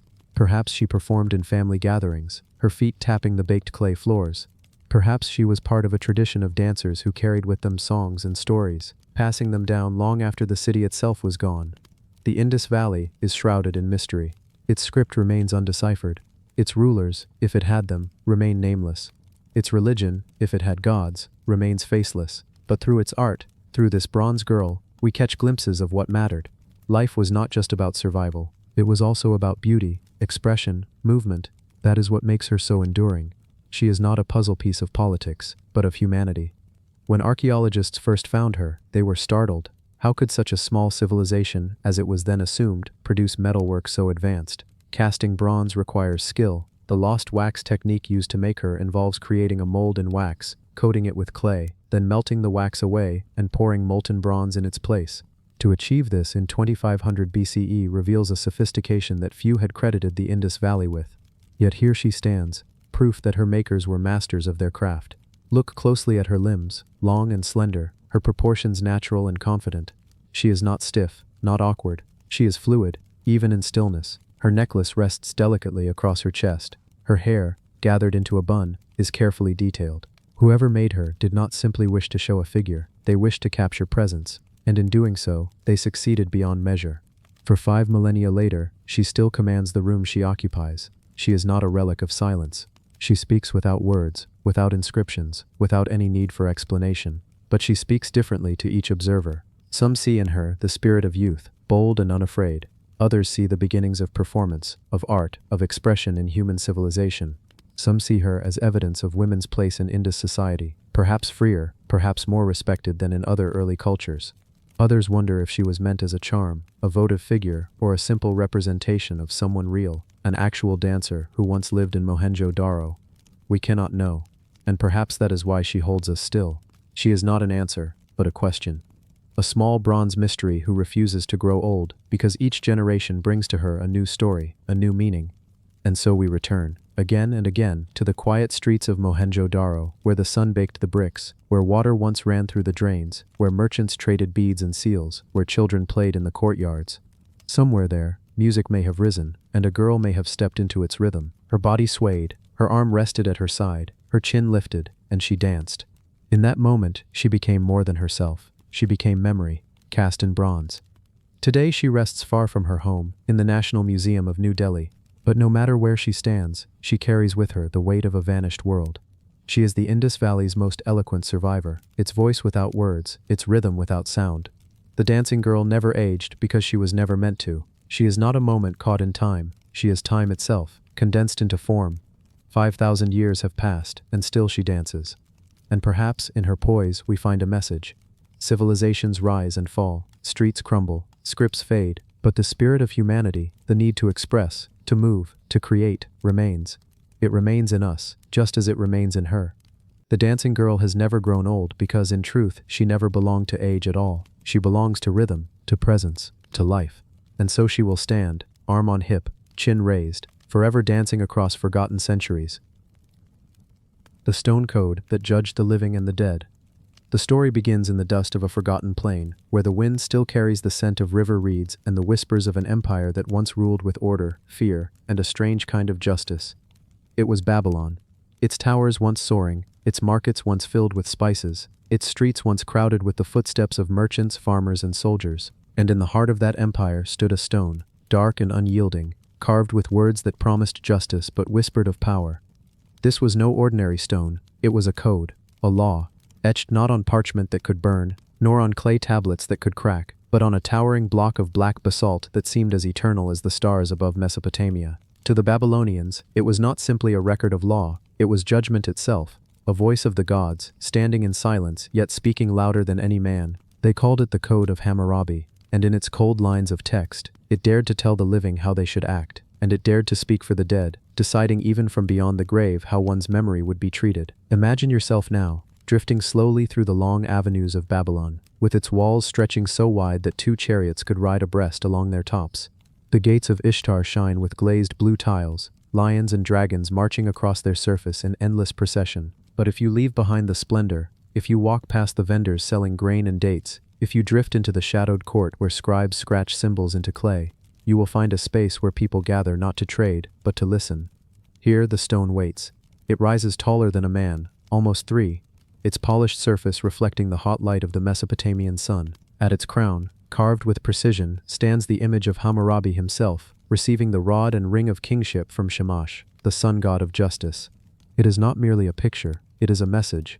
The laws that follow, line upon line, are no invention of men, they are sanctioned by the divine, sealed by the blazing sun that sees all. Now listen, the code speaks in measured tones, like the steady tolling of a bell. If a man steals, this shall be his fate. If a builder raises a house and it falls, crushing the family within, this shall be his fate.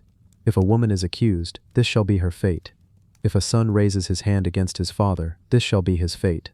It is a rhythm, a chant, each law flowing into the next, weaving a net of consequence. For every action there is an answer, for every crime, a punishment. Justice, they called it, order, they believed it. But to those who lived beneath its shadow, it was less a guide and more a weight, always watching, always promising retribution. The people of Babylon feared the stone, yet they also trusted it. For in a world where power often belonged to the strong, the rich, the violent, here was something carved in stone, unchanging. The merchant who was cheated could point to the code, the farmer who lost his ox could appeal to its words. Even the slave, beaten and broken, might find in its lines a measure of fairness, though never equality. And yet, hidden in its carved words was a truth darker than justice. The code was not equal for all. If a noble injured another noble, punishment was strict. But if a noble injured a commoner, the punishment was lighter. And if the victim was a slave, often the law demanded only a payment, as if human life itself could be reduced to silver shekels. The stone did not speak equally to the living. And for the dead, for the dead, it carried the weight of eternity. There was a law that said if a man accused another of murder, and the accused was found innocent, then the accuser himself would be punished as if he had committed the crime. Imagine standing in the court, the air thick with incense and dust, the crowd murmuring, the scribes ready to record. You point your finger at your neighbor, trembling with rage, claiming he has killed. The judges look to the stone, and the stone says, "If you are wrong, your life will pay the price." Thus words themselves became life or death. The law reached not only into the body, but into the soul of speech, into the fragile bond of trust between neighbors. And then, there was the trial by river. The stone proclaimed, "If a man is accused, let him leap into the great river. If the river swallows him, he is guilty. If the river casts him back to shore, he is innocent." The waters of the Euphrates, flowing broad and merciless, became a judge greater than any king. Imagine standing at its banks, your hands bound, the crowd pressing close, the priests murmuring prayers to Shamash. The river glitters under the sun. You are thrust forward, and you leap. If you sink and vanish, guilt has claimed you, and your memory will be cursed. But if the waters lift you, spitting you back upon the shore, then you rise not only innocent but triumphant. The river itself has spoken. It was not only law, it was ritual. It was fear made flesh, carved into stone. The stone stood silent, yet it shaped lives. A builder, chiseling bricks, remembered the law. If his house should fall, if it should kill, then his own son might be taken in exchange. A merchant, weighing silver, thought of the punishment for false measures. A farmer, watching his oxen plow the fields, knew that if they gored another man, he would face restitution. Each life was wrapped in the code, like threads in a loom, bound tight, unable to escape. And in the evenings, when the fires burned low, and the people whispered in their courtyards, they spoke of the stone not as an object, but as a presence. The code was alive. It judged without eyes. It punished without hands. It remembered without ears. For centuries, it stood there, in the land of Babylon, until one day, long after Hammurabi's death, long after Babylon's towers had fallen, long after new kings and new empires had risen, the stone was taken. A conqueror carried it away to the land of Elam, to the city of Susa, where it would rest buried beneath the dust for thousands of years. It vanished from memory. The people forgot the stone, they forgot the code, but the law itself had already spread, carried by scribes, adapted by kings, etched into the hearts of nations. The voice of the stone had become eternal. Centuries passed, the world changed. The Persians rose and fell, the Greeks marched and faded, the Romans built and crumbled, and still the stone slept beneath the earth, silent, waiting. Then, in the late 19th century, archaeologists digging in the ruins of Susa uncovered it, broken in places, chipped at its edges, yet still immense, still heavy, still speaking. They brushed away the soil, and the carved figures reappeared. The king, the god, the laws. The modern world gasped. Here was no mere relic. Here was the very shape of civilization itself, preserved in stone. The words, once spoken in dusty courts by trembling lips, once invoked by farmers and merchants and slaves, now stood revealed again. The Code of Hammurabi, reborn. Scholars bent over its lines, tracing the wedge-shaped cuneiform, reading aloud its judgments, and they realized that much of what the modern world called justice had begun here, in this stone, in this voice of Babylon. But perhaps the most haunting part of the stone is not what it says, but what it implies. For in its rigid lines of punishment, in its sharp edges of fairness and cruelty, it reminds us that law is never simply neutral. Law is power, law is memory, law is judgment that reaches beyond the living, into the realm of the dead. The Babylonians stood before the stone, trembling, believing that in its silence lay the will of the gods, and we, thousands of years later, still feel its weight. The stone judged the living, it judged the dead, and in some strange way, it still judges us. The shield that shone only underwater. Have you ever wondered why some treasures were made never to be used? Why something so carefully crafted, so dazzling in its design, was created only to be hidden away, or even destroyed? What kind of story lies behind a shield that never defended a soldier, a shield that never clashed in battle, and yet seems to have been born for ceremony, for water, and for silence? Tonight, we follow one such story, the strange journey of a gleaming shield from Iron Age Britain, a shield that shone only underwater. It begins more than 2,000 years ago, when rivers were treated as more than just waterways. In that distant world, water was not only life-giving, it was a threshold. The river was a place of passage, a place where offerings could cross between realms, the human and the divine, the living and the dead. To cast something into a river was not wasteful, it was not disposal, it was communication, it was devotion. It was the act of giving to powers beyond sight. And in Britain, one of the most extraordinary offerings of all was the shield discovered in the quiet bend of the River Witham, near Lincoln. The shield is breathtaking, even now, though fragmented. What survives is enough to speak loudly of the people who made it, and the mystery that surrounds it. Made of bronze, delicately hammered, its surface was adorned with swirling patterns, spirals, circles, and raised studs. At its center lies a boss, a protruding feature meant to deflect blows, but here it is not functional, it is ceremonial, decorated, designed for beauty rather than protection. This was no shield for war. It was never meant to feel the weight of a sword strike, nor to guard the body of a warrior. Its beauty reveals its purpose. It was made to be seen, admired, and in its final act, given to the river. The shield was found in 1826 when workers dredging the Witham drew up fragments of it from the silt. Imagine the moment, men pulling against the resistance of mud, hauling up something glinting, green with age, wet from centuries beneath the water. At first glance, perhaps it seemed like any other object lost in the river's depth, but as they cleared away the mud, the extraordinary craftsmanship began to emerge. A shield unlike any that had been seen before, dazzling with a design that carried echoes of the spiritual world of the Iron Age. To understand this shield, we must step back into that world. This was Britain in the 3rd century BCE, an island of tribes, long before the Roman legions marched across its soil. Villages dotted the landscape, enclosed by earthworks and palisades. Fields of barley and wheat rippled in the wind, while livestock grazed in meadows. But for all the routines of daily life, there was also a deep undercurrent of ritual. The world was alive with meaning. Rivers, groves, and hills were sacred spaces, infused with the presence of gods, ancestors, and spirits. In this world, rivers were often chosen as the resting places for offerings. Weapons were bent, broken, and cast into the depths. Swords, spears, helmets, cauldrons, all found their way into water. These were not accidental losses, they were deliberate acts. The shield from the Witham is one of the greatest examples of this practice. Its artistry a declaration that it was never meant to be wielded in battle. Instead, it was destined to become a gift, placed carefully in the current, where its decorated face could gleam as it caught the shifting light of the river above. Think of the effort involved. Bronze does not come easily. It had to be smelted, cast, hammered, shaped. Each stud, each spiral, each curve of design was an investment of time, skill, and devotion. For a community to create such a piece, only to lower it beneath the water, was an extraordinary gesture. It speaks of wealth, of collective belief, and of the deep desire to reach beyond the human world into something eternal. The shield is decorated in what is known as the Latin style, named after a site in Switzerland, but found across much of Iron Age Europe. This style is recognizable by its flowing curves, its spirals, its organic shapes that mimic plants, vines, and waves. Unlike the sharp angles and rigid symmetry of classical Greek or Roman art, Latin designs move like water, like wind, like breath. The Witham shield carries this essence perfectly, its surface alive with motion even though it has lain still for centuries. The central boss of the shield contains inlaid red glass, a striking detail, glimmering like a fiery eye set against the bronze. Glass of this kind was rare and precious in Britain at the time, suggesting not only the artistry of the maker, but also the symbolic power of the shield. Perhaps the glass represented the sun, or blood, or fire. Perhaps it was a mark of vitality, of protection, of divine energy. But whatever its meaning, the inclusion of such a delicate material only reinforces the fact that this was no ordinary weapon. And so we must ask, why was it given to the river?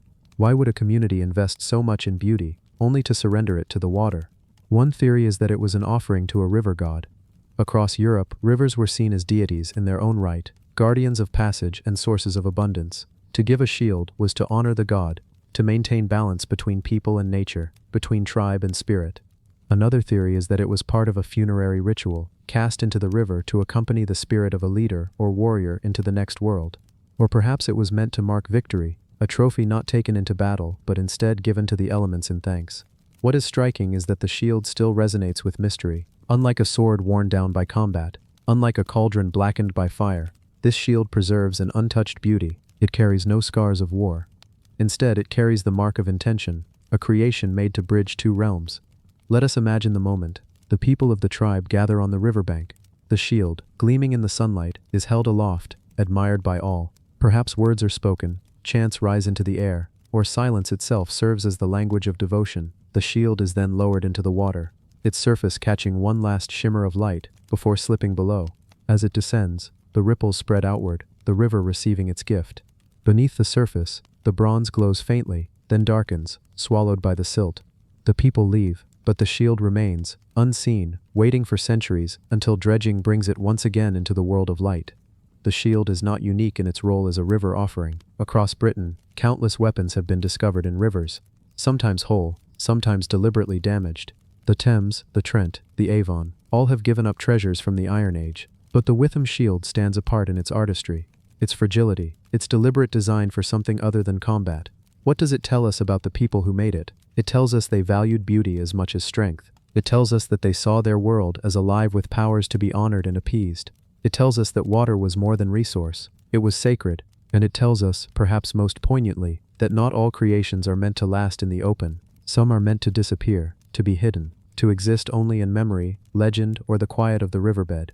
Today, the fragments of the Witham shield rest in the British Museum, where they can be admired by visitors from around the world. There, under glass, it no longer gleams beneath water, but instead under the sterile lights of display.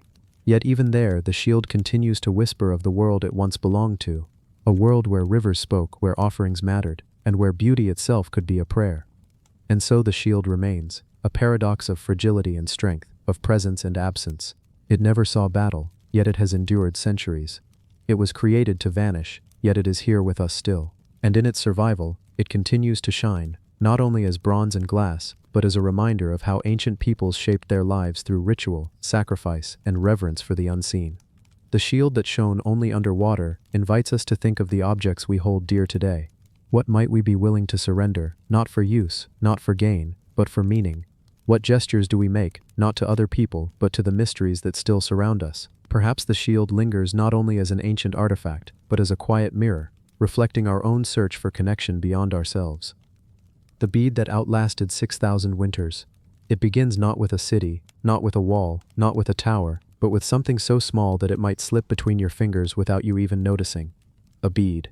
A single bead, shaped and polished in the hands of someone whose name we will never know. It was not carved yesterday, nor a century ago, nor even in the age of Caesar, or Alexander, or the pharaohs. It was made more than 6,000 years ago, in the land that we now call Bulgaria, long before writing, long before kings, long before most of the structures that dominate the ruins of history, and yet it survived. 6,000 winters, 6,000 cycles of snow, melt, sun, harvest, famine, flood, and rebirth, a single bead, waiting patiently in the earth, as villages rose and fell, as rivers shifted course, as languages were born and forgotten, as empires thundered and crumbled into silence. It waited, this bead, hidden in the soil, until careful hands uncovered it once more. But before we think of its rediscovery, let us linger with the bead itself. Imagine it in your palm, impossibly small, no bigger than a grain of millet, crafted from gold, the softest of metals, beaten and worked into a perfect sphere. This is what makes it remarkable. Gold is malleable. It bends, it dents, it should not last, and yet it did. Not because it was armored, not because it was hidden in stone, but because it was precious enough to be cared for, and because the earth itself chose to guard it. Now imagine the hands that made it, 6,000 years ago, on the banks of the river Maritsa, or perhaps near the Varna lakeshore. There were people who had already begun to think of adornment, of beauty, of status. They had cattle and sheep, they grew grain, they wove baskets, they made pottery. But among these quiet, practical tasks, there was also the glint of gold. Someone collected it from the river sands, someone hammered it flat, someone rolled it into this tiny shape. Was it for trade, for ritual, for love, for no reason but the human urge to make something beautiful? We will never know. The bead is part of what archaeologists now call the Varna necropolis, one of the most astonishing archaeological discoveries in Europe. Discovered in 1972, this burial site revealed more than 280 graves, many filled with gold objects, copper tools, and finely made ceramics. The bead is not alone. It belongs to the earliest known gold treasure in the world. Yes, before Egypt, before Mesopotamia, before the great tombs of Mycenae, there was Varna, and this bead was there. But let us move slowly. Picture the graves themselves, silent chambers cut into the soil, some filled with the bodies of men and women, some with symbolic offerings alone. In them gold was laid gently, not in great crowns or heavy necklaces, but in beads, bracelets, appliques, and ornaments. These were not empires, these were villages. The scale is humble, the tools simple, and yet the gold gleams even now, untarnished, as though it had been hidden away only yesterday. 6,000 winters is a long time. Let us walk through some of them together. The bead lay buried as the first great cities were rising in Mesopotamia. As ziggurats began to touch the sky, it lay as the pyramids of Giza were stacked stone by stone in the desert. It lay as ships crossed the Aegean and carried stories of gods and heroes. It lay as the Hittites forged iron, as the Persians rode into battle, as the Romans paved their roads, as Byzantines prayed beneath domes of gold. Through every empire, through every war, through every famine, through every quiet harvest, the bead lay in the soil, untouched. And think of the winters themselves. Year by year, snow falling over Bulgaria, wolves padding silently through the forests, rivers freezing, thawing, running again. Above ground, people came and went. Indo-European migration swept across the Balkans. Thracian tribes raised sanctuaries and buried their chiefs in great mounds. The bead lay below it all, unmoving. When Romans marched their legions into Moesia, when Byzantine traders crossed the Black Sea, when Ottoman cavalry thundered into Europe, the bead remained. Time passed, and still it survived. When it was uncovered in the 20th century, it became more than an ornament. It became a symbol, a fragment of a world so old that it challenges what we thought we knew about history. For the Varna culture was not supposed to have gold, not supposed to have this kind of craftsmanship, not supposed to be so rich in ritual, and yet the graves prove otherwise. The bead is a reminder that the first experiments with wealth, with inequality, with ceremony, with meaning, began not in the grand empires of the Near East, but in these quieter corners of southeastern Europe. Now imagine the bead being lifted from the soil for the first time in 6,000 winters. Sunlight touching it once again, a human hand cradling it, just as another human hand had cradled it 6 millennia before. 2 hands across time, joined by a single thread of gold. Let us pause here, for there is something strangely comforting about the idea that no matter how much time passes, how much changes, how much is lost, there are still connections that endure. A bead, no bigger than a seed, binding the present to the distant past. But let us not hurry to the end of the story. Let us walk further into the lives of the people who made it. Imagine the village where the goldsmith lived. Huts made of wattle and daub, smoke rising from hearths, children running barefoot in the dust, cattle lowing in the fields. Imagine the workshop, if we can call it that, where gold was shaped, a flat stone for hammering, a fire for softening, a bone tool for pressing, no great furnaces, no grand tools, just hands, patience and imagination. And what was the bead for? Perhaps it was sewn onto clothing, perhaps it was strung with others into a necklace, perhaps it was placed in a grave as a token for the journey into the afterlife. In the Varna necropolis, some graves were extraordinarily rich in gold, far more than others. This suggests hierarchy, inequality, the beginnings of what would one day become kingship, and maybe this bead was part of that system, a symbol that someone, somewhere, was marked as different, as special, as powerful. Yet at the same time, it is small, humble, you could almost overlook it, and perhaps that is why it is so powerful, that something so tiny could carry across 6,000 winters while whole palaces and fortresses turned to dust. Gold is patient, it does not rust, it does not tarnish, it does not fade, and so the bead gleamed as brightly in the 20th century as it did in the Neolithic dawn. It is, in its own way, a fragment of immortality. Think now of what it has seen, if it could see. The rising of the sun each day, the turning of the stars, the long shadows of winter, the harvest moons of autumn, 6,000 winters, 6,000 summers, the laughter of countless generations, the silence of countless deaths. Through it all the bead remained, and so it comes to us, here, in the present, carrying its quiet mystery. The bead does not speak. It does not tell us exactly who wore it, exactly why it was made, exactly what it meant. But in its silence, it leaves space for us to wonder, and perhaps that is enough. For sometimes the smallest things are the ones that last longest. A bead, a whisper, a thread of gold across the centuries. And if it could endure 6,000 winters, perhaps it will endure 6,000 more. And we, for a moment, have held it too. The all that pierced time itself. It begins, as so many mysteries do, with something small, not a temple, not a wall of stone, not a city ruined by centuries of wind, but a tool, the kind of tool that would vanish into a pocket or slip unnoticed into a pile of earth, a tool you would not expect to survive 6 days, let alone 6,000 years. Yet in the soil of northern Israel, in a settlement long gone silent, an awl was waiting, a pointed sliver of metal, dull and unremarkable to the modern eye. The sort of thing you might overlook on a workbench or discard as scrap, but here it lay cradled in the earth, pressed against the bones of a woman who had been buried with care. When the awl was found, its copper surface was green with age, its tip still sharp enough to suggest its use. It had been held once, between living fingers, in an age when writing did not yet exist, when memory was passed through stories told at night beside the fire. And yet the awl was already more than a simple object. It was a messenger, a bridge, a witness that had pierced not only the hides of animals and the cloth of daily life, but the centuries themselves. Archaeologists gave it a date, about 7,000 years old. The earliest piece of metal ever discovered in the Levant. But to reduce it to numbers is to miss its strangeness, because here was not just a tool but a marker, a sign of change so profound it would ripple through all the centuries that followed. The woman's grave lay in the ruins of a village called Teltsaf. Today it is quiet, little more than a mound of dust under the wide sky. Its outlines softened by time, but once it was a place of movement and sound. Houses built of mud brick, courtyards alive with the shuffling of grain, jars stacked carefully against walls, and fires burning low at dusk. A village that sat on the cusp of something new, something that would alter the shape of human history forever. The all belongs to that moment, when stone gave way to metal, when the patience of hammering and shaping copper began to replace the brittle limits of flint. It was not grand, this shift. It began with objects like this one, passed from hand to hand, used in the quiet rhythm of daily tasks. Yet from it flowed everything that followed: swords, plows, coins, empires. And here, at Teltsaf, in a woman's grave, we can trace that beginning. The story of the awl is not loud. It does not roar with the glory of kings, or echo with battles. Instead, it whispers. It whispers of hands that worked hides, that stitched together pieces of life, It whispers of a society learning slowly, without knowing it, that the materials of the world could be bent and melted, coaxed into forms never seen before.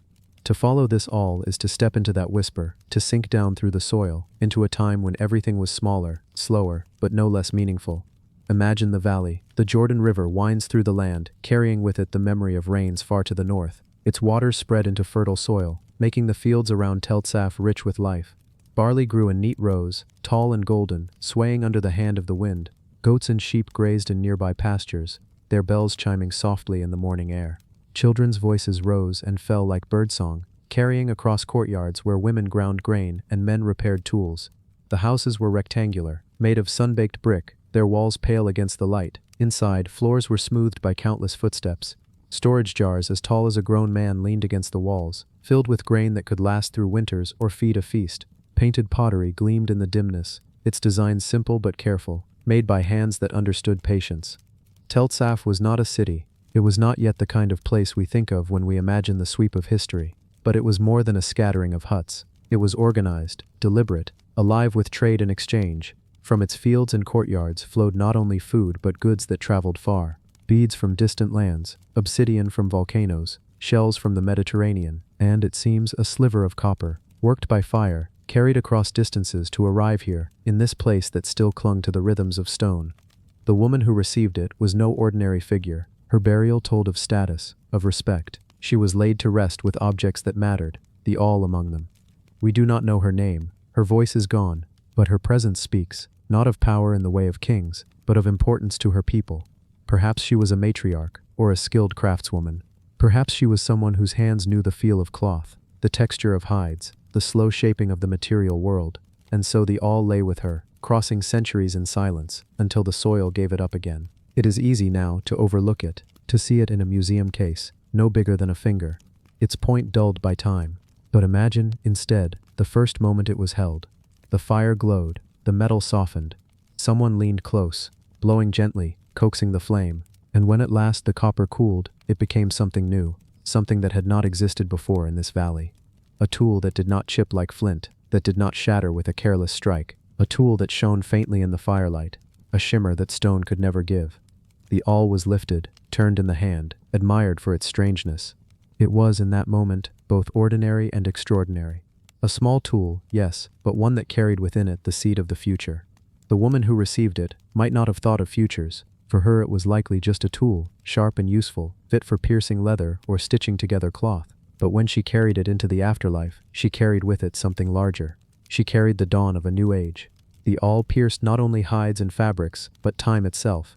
The all was never meant to be extraordinary, and yet, here we are, leaning closer to it in the imagination, as if listening for the soft echoes it has carried across 8 millennia. We left it, at the close of the first telling, resting in the soil of Tel Saf, a settlement on the Jordan Valley plain, where river reeds swayed in the heat, where clay ovens smoldered, and where life pulsed in ordinary rhythms. A child's hand may once have wrapped a cord through the bronze loop. A woman may have leaned upon it while stitching leather. A man may have watched the tip catch sunlight, marveling at the sharpness of its edge, and then time itself swept in, with its slow, patient erosion. Clay walls collapsed, roofs sagged into dust, families left, perhaps fleeing drought, or perhaps seeking wider fields elsewhere, and what was once bustling life returned to silence. But the all, thin and resilient, remained. It lay beneath collapsed mud brick, still pointed, still whole, long before pyramids rose in Egypt, long before writing spread across Mesopotamia, long before kings claimed thrones. The all was already waiting. It is easy to forget how rare this little tool was. In 5000 BCE, metal was still a secret, whispered only in a few corners of the world. Stone and bone were the rule. Flint knives, obsidian blades, bone needles, these were the materials of daily life. But bronze? Bronze was not yet supposed to exist here, and yet this all was hammered, shaped, sharpened. It tells us that someone, somewhere, carried the knowledge of smelting copper with a trace of arsenic or tin. This means that Tel Saf, small, modest, tucked into the folds of the Jordan Valley, was not isolated at all. It was connected.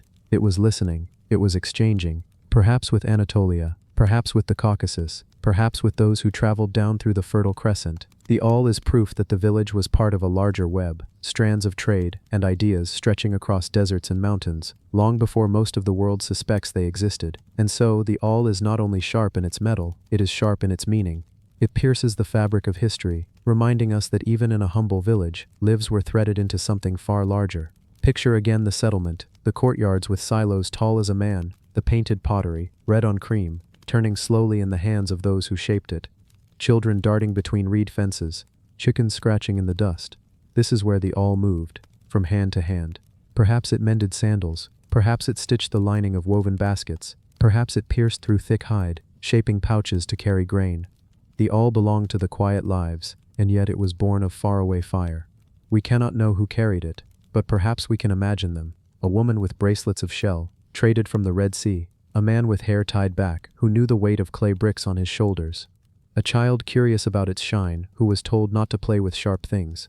And so the awl passed through the days, unremarkable to those who owned it, remarkable to us only because it survived. When archaeologists uncovered it, it lay beside the bones of a woman buried beneath her home. She had lived 8,000 years before. She was laid carefully, with respect, perhaps mourned by her kin. Around her wrist were beads of exotic stone, carnelian from far-off lands, and with her, the awl. The placement was not chance, it was chosen. Which means the awl was not merely a tool, it was part of her identity. Perhaps it marked her as a craftswoman, or a leader of households, or a guardian of skills.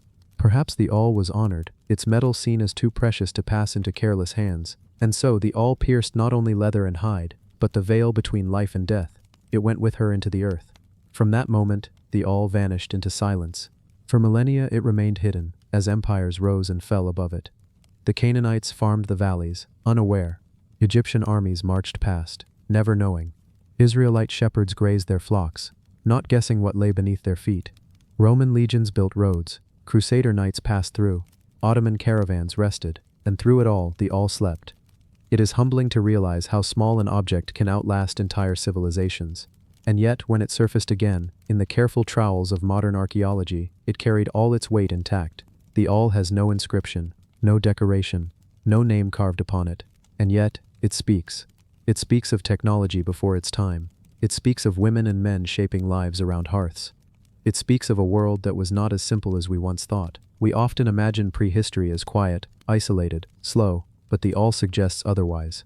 Trade routes pulsed with movement, ideas spread like sparks. Communities reached further than their walls, and in the palm of one woman's hand lay proof of that reach. It pierces our assumptions, and here perhaps is its truest gift. It reminds us that even the smallest object, even the quietest life, can carry echoes across thousands of years. When you picture it now, do not see it only as a museum artifact under glass. Picture it again in its first light, glinting in the hand of its owner, as she leaned close to her work. Imagine the rhythm of her stitching, the small sounds of a household around her. Imagine the awl, sharp and steady, doing what it was meant to do. Nothing grand, nothing loud, only necessary, only present, and somehow, across 8,000 years, still here. The awl that pierced time itself. The boat that carried no sailor home.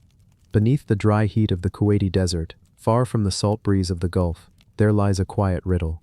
It is not a riddle told in words but in wood, in tar, and in the silence of something that should not have endured. It is the memory of a boat that sailed without sails, a boat that waited, as if still listening for a crew that never came back. This story begins not by the sea, but inland, where sand and silence stretch farther than the eye dares to follow. Here, archaeologists brushed back the earth and found timbers darkened not by waves, but by centuries of waiting. What was revealed was strange. The skeleton of a seafaring vessel, buried deep in a land where no water touched. A boat that seemed to belong to the sea, yet it had been left in the grip of the desert, and so it became known as the boat that carried no sailor home. Close your eyes and let us walk gently into its history. Not rushing, not seeking answers too quickly. Let us move at the pace of the tide itself. Imagine the Arabian Gulf 6,000 years ago. Not the waters of today where cargo ships glide like floating fortresses, but a gentler, quieter shore. The tides lapped at long beaches where fishermen hauled in nets woven from palm fibers, where small villages built of reed and mud brick leaned into the breeze. The people here were not nameless. They laughed, sang, mended nets and whispered prayers to the sea. But time has softened their voices until we can hear only echoes. In that long ago dawn, boats were life itself. To fish was to eat. To sail was to trade. To drift too far was to gamble with death.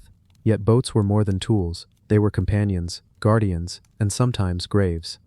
The buried boat of Kuwait was unlike the reed rafts of nearby Mesopotamia, where people tied bundles of rushes and sealed them with bitumen to float upon the Tigris and Euphrates. This boat was larger, heavier, built not of reeds, but of planks of timber fastened together with ropes made from twisted palm fibers. It had a hull shaped for open water. Some say it was made for fishing, others for carrying cargo along the coastline, and still others whisper that it was meant for something more, perhaps for journeys that reached farther than we imagine.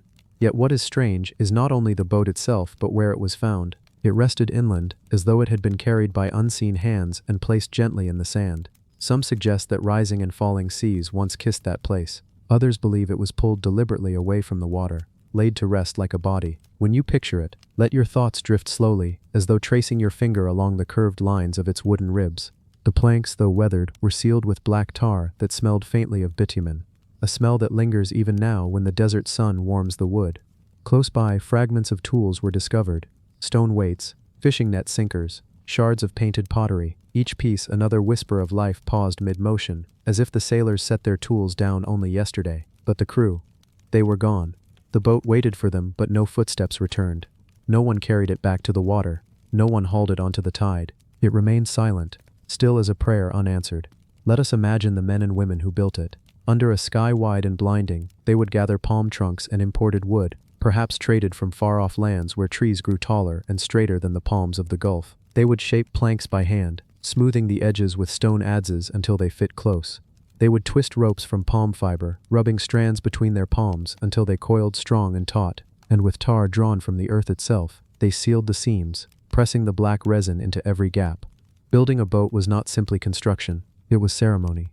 Each plank chosen with care, each fiber twisted with intention, for when you stepped into the sea, you placed your life in the hands of the wood.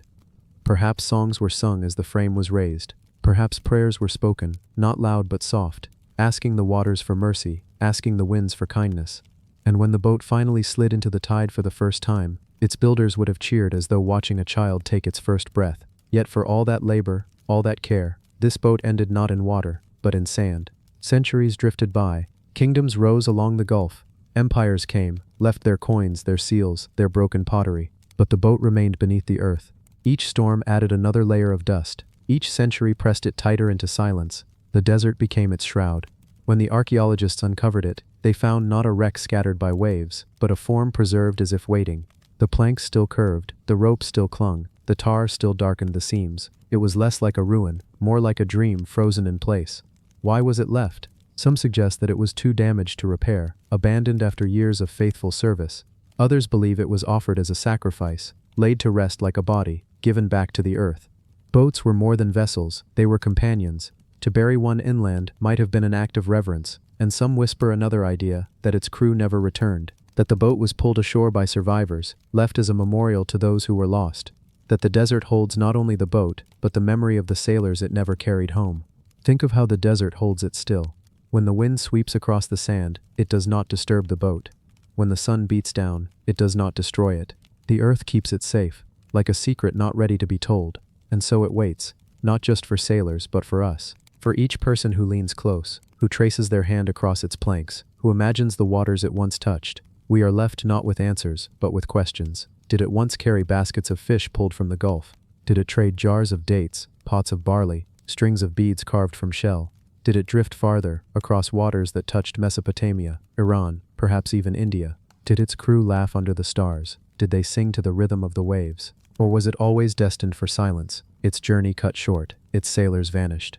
The truth may never rise from the sand, but in the mystery itself, there is a kind of peace. Tonight, as we close our story, let us sit beside that boat, not in haste, but in stillness. The desert air is warm, carrying the faint scent of salt, though no sea lies nearby. The stars above are the same stars those sailors once saw, glittering cold and steady.